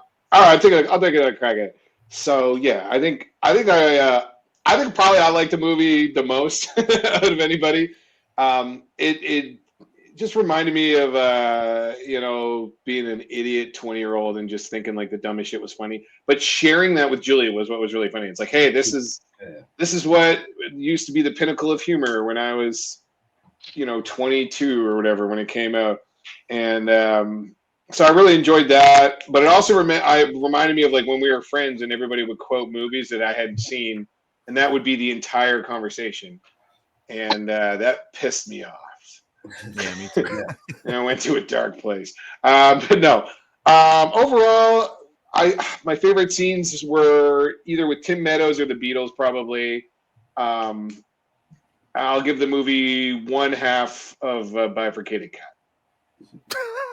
Bifurcated. Is that a word? Yeah, I want to go back to we were talking about not seeing the movies and stuff. Yeah. I had that happen with I didn't see Return of the King for 20 years because I missed it in theaters with all the boys. It took me 20 years to be like, I should watch that movie now. But then, I had to watch the entire extended cut trilogy. Yeah, but I mean, no one's quoting like Return of the King like they were with like the speak for yourself, asshole. I'm gonna tell you guys something. I don't even know what Return of the King is. Like, I have no visual that comes to mind. Like, nothing comes to mind. What? If you had to guess what Return of the King is, what? I was like Star Wars, but I'm like, there's no kings, it's emperors, right? So I was like, pretty close. I was thinking about like, I guess, yeah, it's a, yeah. I thought it was space, but I was like, it's not space. I'm sure there's no space. I was like trying to like fight my way through it, but I don't know. You're right, it's not space. Really, like, all I know about Lord of the Rings is Leonard Nimoy's Ballad of Bilbo Baggins. In the middle of the earth, in the land of Shire, there's a brave little hobbit whom we all admire. With his long wooden pipe, fuzzy woolly toes, he lives in a hobbit who I've drank almost all my wine. Bilbo Baggins. So wait, you know more about Lord of the Rings than most people now. What are you talking about? You don't know anything about Lord of the Rings. Also, Stu, when you said bifurcated, I was like, doesn't that mean something way grosser? Because like he was just talking about a cat getting cut in half, but bifurcated means like split into multiple branches. So if you were to bifurcate a cat, it would be like you would split it open like Hannibal style and like make its like entrails go in multiple directions. Who said Yeah. Way scarier, man. That's Way how It says divide into 2 branches. or forks. He's imagining all this protest. Yeah. It's not the same as just cutting it in half. Listen, I'm never going to get another chance to use the word bifurcated in my fucking life. I stand by it. I know, and I'm Yeah. saying that what you said is Hang tight, Stu. I'm coming home next week. You're gonna get to use that word a whole lot. Let's get fucking bifurcated, bro. Oh, yeah, but Yeah, yeah. so many beers I Bifurcate fucking each got other. bifurcated. No. I think Jake, you're still up. I'm a bisexual. No, What are we applauding? Home Alone. We're applauding the fact that you and Jake are going to bifurcate each other next week. I guess. Yeah, well, we are bisexual, so. Yeah. Simon will be there too. We'll fricate. Trifurcate. We'll trifurcate. Yeah. Oh, are we playing? Spoiler alerts? Boner. That's a funny use of that. Boner. My nipples. Jake, you're up. I like Patrick Duffy. I give it 1 Patrick Duffy out of 1 possible Patrick Duffys. Mhm. It had Patrick Duffy in it, and it wasn't Jim Parsons playing Patrick Duffy. It wasn't Simon Helberg. It wasn't Justin Long or some other Hollywood hunk. It was Patrick Duffy himself, and they dyed his hair. Justin Long. You're like, I don't even know who Justin Long is, and now you're using him as an example. Yeah. Well, he was already in the movie, so I guess he wouldn't. But like, he's from Return of the King, I think. Yeah. Here's what I think the movie did brilliantly. They said we got Patrick Duffy, right? And who are we gonna get to play Patrick Duffy? And Patrick Duffy's like, I'm Patrick Duffy. I'm right here. Yeah. Anyone else would have gone, yeah. But they had the presence of mind to go, oh yeah. And they brought him in, and they're like, but it's the 70s, so they dyed his hair darker than it is today. I'm not even playing a leg this time. What's that, Jason? I'm not even playing a leg this time.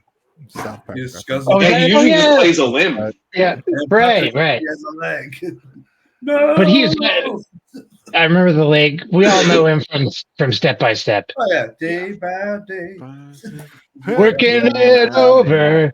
Going on, I'm lazy. And it makes you wonder. Remember Cody? Around.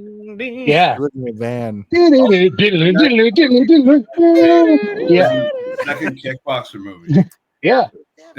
Anyway, Day by day by day. I think I've said all I have to say. Wait a minute. They died. Yeah, we covered it. Patrick Duffy. They died. Yeah, it's I give it the Duffy Award for most Duffy. Yeah. The Bye. Duffiest. Yeah. The Duffy Award. Yeah. Those 3 Duffys. Steve, how do The you Duffy follow- Award winning Patrick Duffy. Whoa, day by day. What, me? Yeah.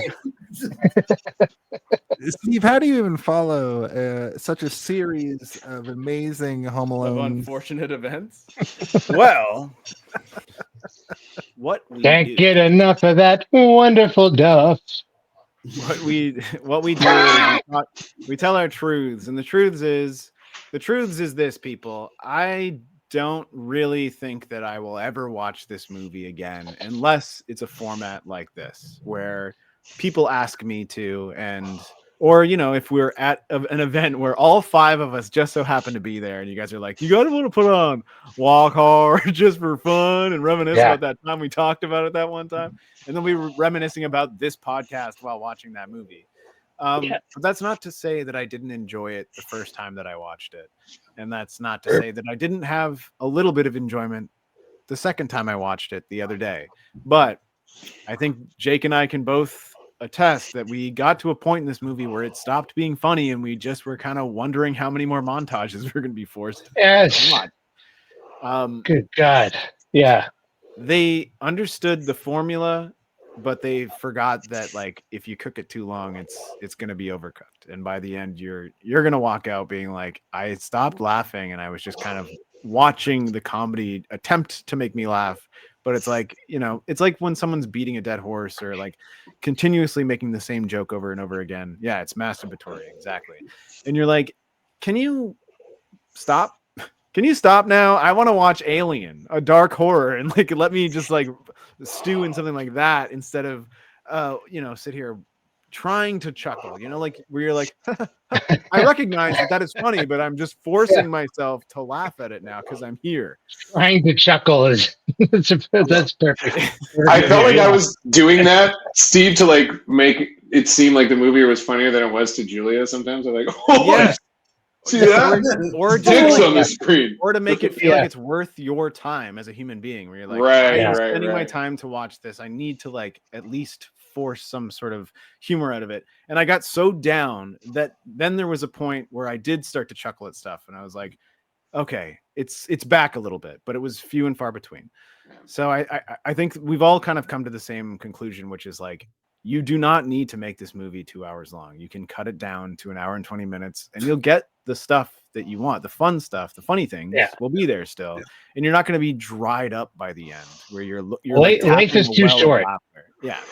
To spend 40 extra minutes with Dewey Cox. Yeah. Life is too short. Let him do it on his own.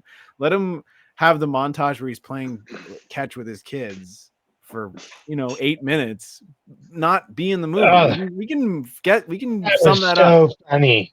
Just make it like a really long dinner table, and all the kids are there, and it's like a slow pan across that, and it's not just like the same joke over and over again. You know what I like after an hour and a half of jokes is a long, like playing catch with 20 kids or running around in a jockstrap. After I've just heard a bunch of really good jokes, that just whets my appetite for catch. You realize that, now the movie's a different type of humor. Now it's racism and nudity. Hilarious. Yeah. But the beginning of the movie was also racism and nudity, and we forget that. Like the thing is like they are using the same jokes again, sort of, but they're not hitting the same way. I do want to say that. So this is your time. I'm done. Yeah. The end of the baseball catching scene is just a racist joke, which is like, are you sure you're mine? Oh, yeah, we don't look the same. Wow. That guy was well cast, though. The guy who's like for the racist joke, a dainty, like he does not look anything like John Cena. Yeah. That guy was he was good.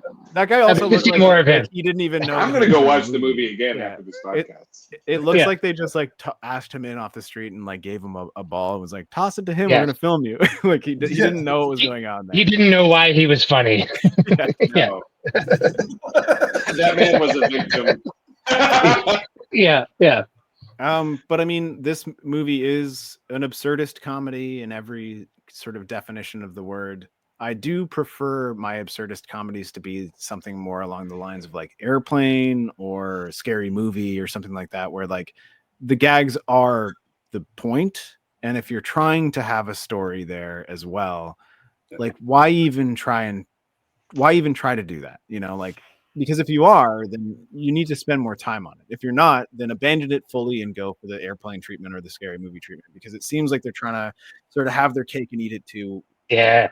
It doesn't really balance out, and they have the length of like an Apatow, This Is 40 or, Knocked Up, where it's like a rich comedy where like you actually have the moments of humanity in there. Whereas this doesn't. It's like an Anchorman or something, it's not meant to be this fucking long. There's no character development at all. We understand who he is and what he's going to be. And right. It's just gags. Right. And then you're like, well, why is he Brian Wilson now? Why is he Bob Dylan now? Just because of the times or whatever. Because it's a new decade. That's why. Yeah. That's the joke. It's kind of like Forrest Gump with Jenny and Forrest Gump, where like whatever the decade it is, she just falls a victim to whatever's going on. Don't get me started about Forrest Gump, a movie that everybody says fucking rules. And I have the same sort of issue with Forrest Gump as I do with this. Forrest Gump feels like a biopic to me as well, where I'm like, this is I have the same problems with Forrest Gump that I have with this movie. Weirdly, anyway, Yeah. I don't think it's a terrible movie, and I think it is worth a couple of chuckles. But like, you know, if you're gonna put it on with friends and laugh along, and then as soon as you guys all start to stop laughing, you can turn it off and you can put it on again later. I agree. The movie like this is you don't want to watch alone. Yeah, because you kind of feel nutty after a while, and then you're like, am I supposed to be laughing still? It was like on my phone most of the time. Yeah, that's the thing. Is like I think that was the saving grace. Is I watched it with somebody who hadn't seen it before. So yeah, fair. Yeah. That but really, I watched Alina and she was like, oh, like Jesus. Going back to Julia was a little more patient. Yeah, Alina was taking notes, and it was all just like, "What the fuck is this? What the fuck is this?" It's like, all right, fellas, this is my time. I'm gonna have to tell you to shut the fuck up for a second. Wow, I give my rating. My rating for this movie is going to have to be that I cut a man in half at his waist, and I condemn one half to heaven and one half to hell. And whatever half you like better will go to wherever you want it to go. And you each get your own top half and your own bottom half. And you can put one half in hell and one half in heaven. And that is the rating that I give Walk Hard. That raises more questions than it answers. What are you going to do with that bottom half? Is there a bottom half heaven and a bottom half hell? That's a and that's where you either want to be or not want to be. Have you heard that song? Also, there's a third heaven and hell, and in both, you're addicted to ostrich meat. All right. Look, I'm going to make it real simple for you folks. My Home Alone of it all is the first half of this movie. The first half is where all of the best stuff is. Once they get to the 70s, it all falls apart for me. My final thoughts are as such. It holds up and is great. That I will say. I like watching every few years to see if I still find it funny. And unlike a lot of older comedies, this one I think is still pretty solid. There's a lot of great parody moments, and they're amplified by knowing what they are parodying, which is great. I think that if you go into this like knowing what you're watching, it's great. What's your face, Jake? I'm looking at the back of Stu's. We're all looking at Stu's face is gone. Yeah, my bad. How much Jason just looks at his own face when he's talking. He didn't notice that. No, I was reading. Face doesn't exist anymore. Was thoughtful about. I think there are some things of this era, though, comedy-wise, that are not great. As we talked about, I give this movie a 3.8 out of 5. I give this movie. No. No, but I also give this movie the 11-minute and 46-second cut that I made with iMovie over the hour and 33 version that me and Steve watched over the 2-hour version that exists, but I couldn't bring myself to watch again. Yeah, I didn't know I had a choice. Other racist songs, weirdo music in there. You got to love. No. It's a catchy song, and it's unfortunate. Love. That's the only part I can sing. That's the only part. Not even the top half of the top half that Nate was. Yeah. One more quote, please. Oh, sorry, I forgot. You got to love. Listen, before we get out of here, there's one last thing we have to do, and it's plugs. So plug it in, brother man. Everybody plug in and shut up. All right, let me just plug this in right here and...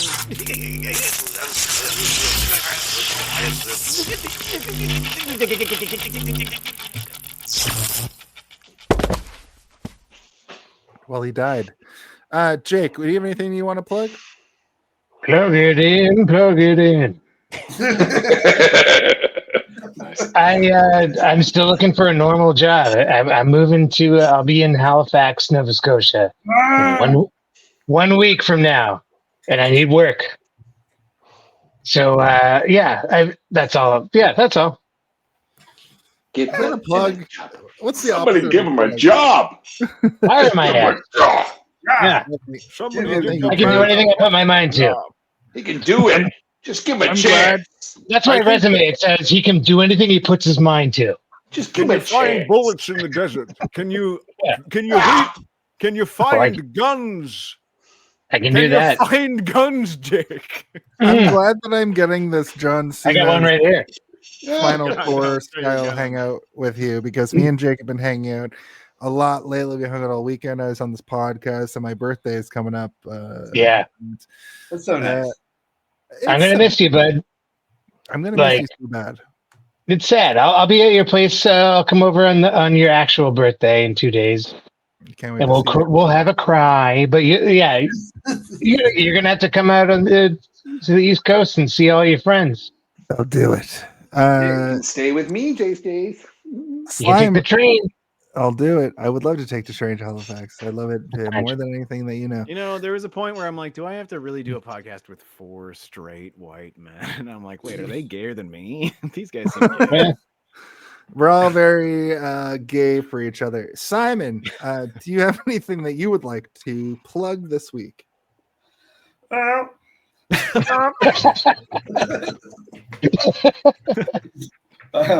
My band Squander is playing at Gus's Pub and Grill in Hellsbucks on Saturday, April 26th. It's gonna be a really good time. Boop. Also, I have a What's the cover? what's the cover? I don't know. I don't take care of that. I don't know. I heard for like I heard $5, No Flyers, or Please because were of playing in inflation, is Woodside, it like $24 now? I think it's like Sorry. 15. I think it's $15. fancy pants over here. Also, I have a new business. It's called Rock Flags, and we make stage banners for bands. Oh, Stage banners and fan flags. Fucking. nice. I made some. Cool. Made some flags for B.A. Johnson the other week. Made some for Propeller Arcade here. Some for Gus's. Are they made of rocks? Oh yeah, they're heavy. They don't flap in the wind. They're just totally made of rocks. Oh my Basically, it's god! a rock and a sock. Just a rock on a pole. Just rocking a Here you sock. go. That'll It's be a promotional $1,500, sock. please. Well, thank you. But yeah, Simon. the website should launch in a week or two, and yeah.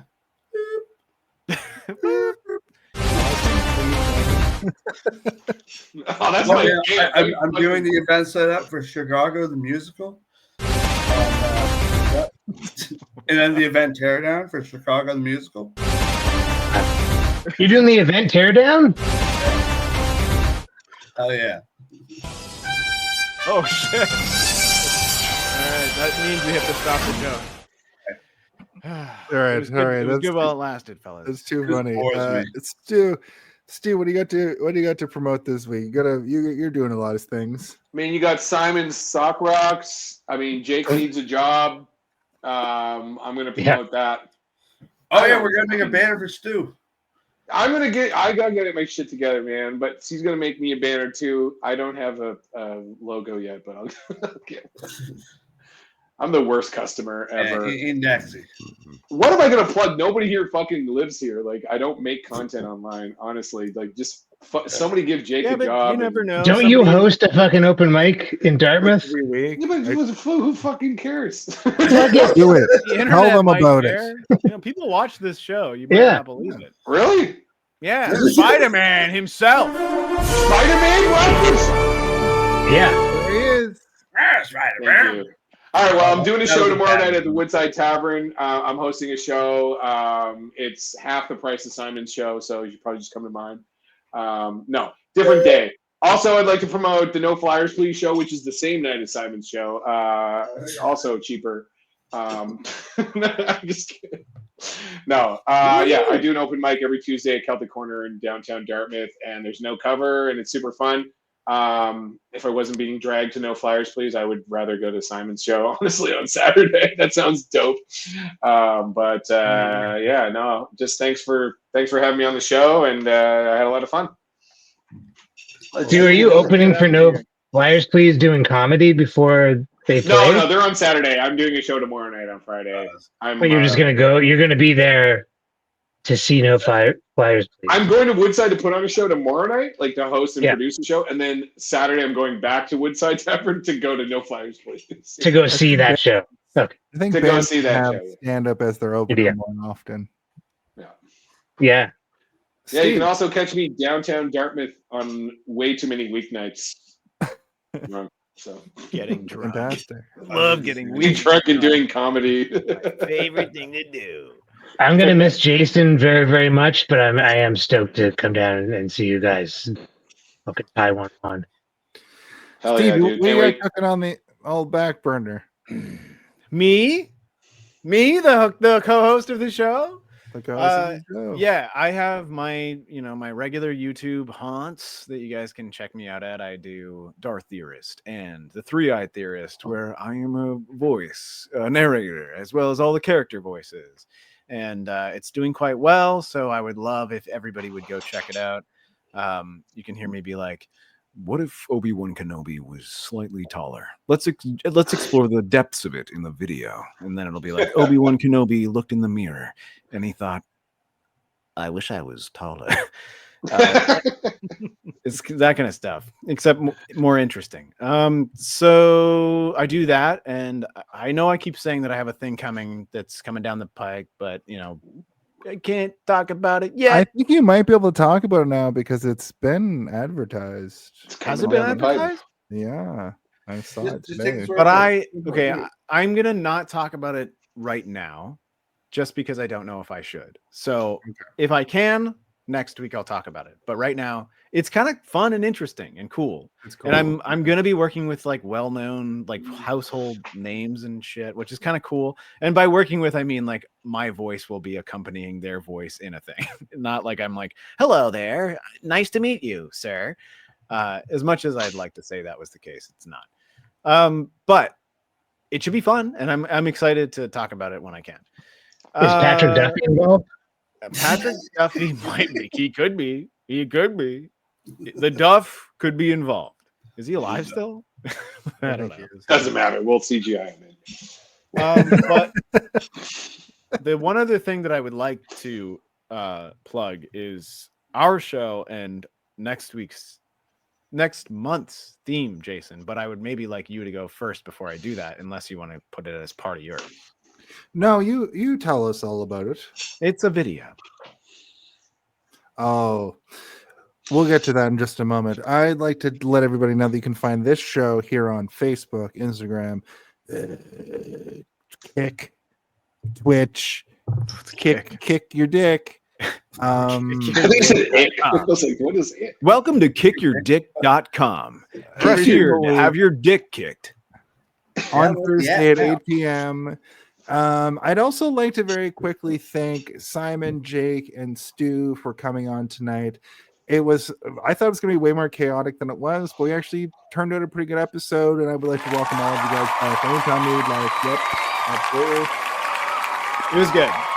I was like, sort of, when Jason told me that we were going to have 3 guests, I was like, I'm calling in sick that episode in advance. Like, I don't want to be there for that shit. For weeks, I've been like, it's going to be fine. It's going to be fine. And it was fine. It was great, in fact. I don't know if we're ever going to do a 3-person episode again. We might.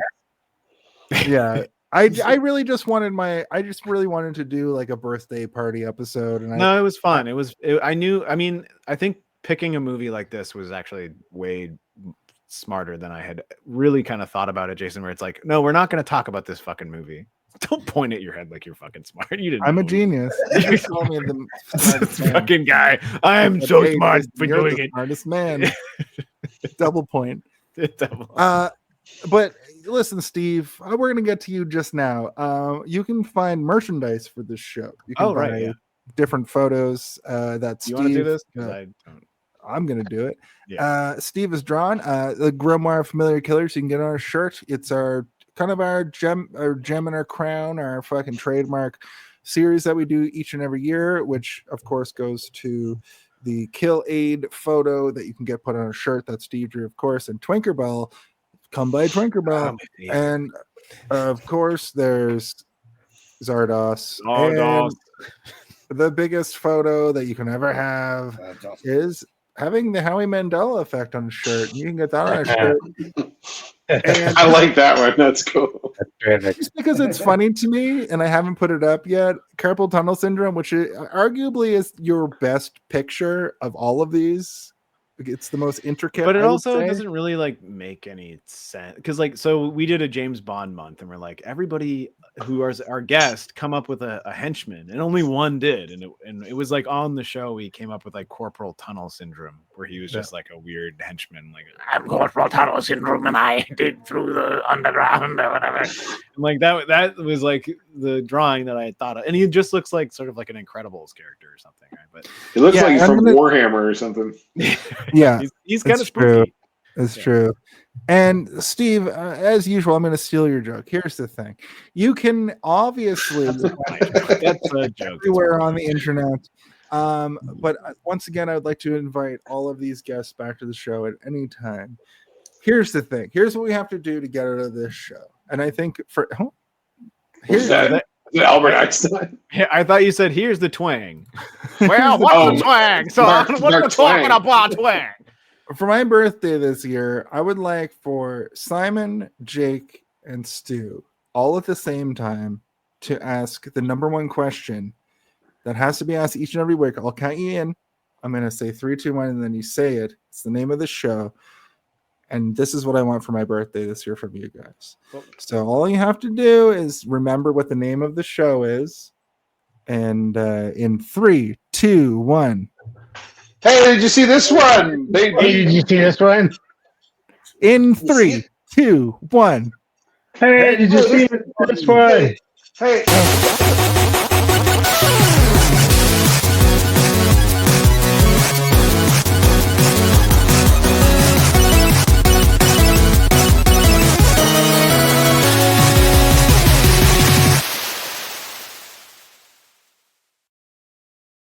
I mean, pretty close. What I wanted to do before we ended was I wanted to give a sneak peek to next month and what we're going to do next month. Can we do that?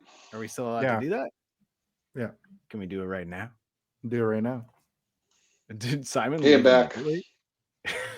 Simon just bounced. Oh, man. You have carte blanche. All right. So for those of you who are going to be joining us next month, hopefully everyone, this is what we're doing next month.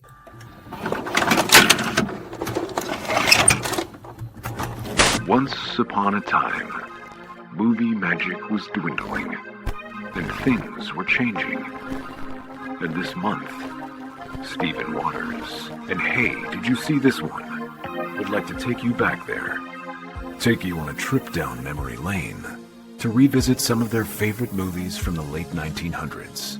From cult classics to box office hits, they'll explore the mysticism of this iconic era of film history. Tune in to relive the magic of the previous century in the nostalgic 90s.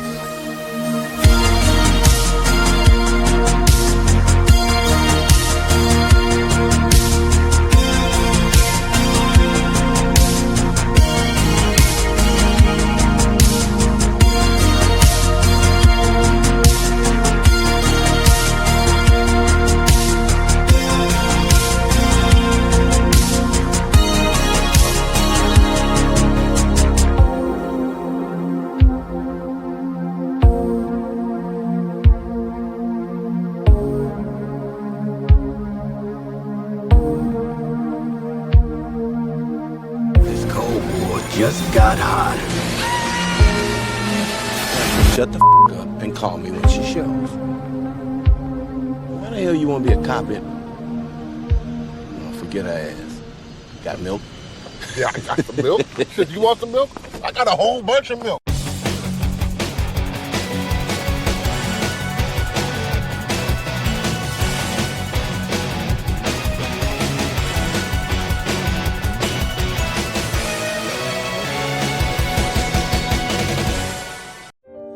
Beam up some Star Trek content with Live Long and Podcast. Tune in to X-Rated, the X-Men animated review show.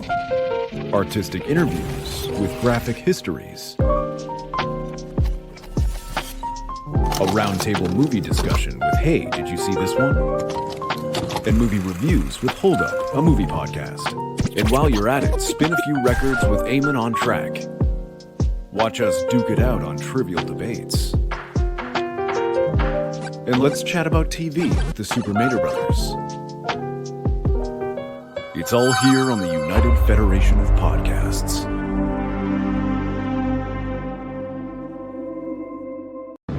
A ver, hijo de la chingada, deja de estar viendo memes, pendejo. A la verga me vale verga, perro.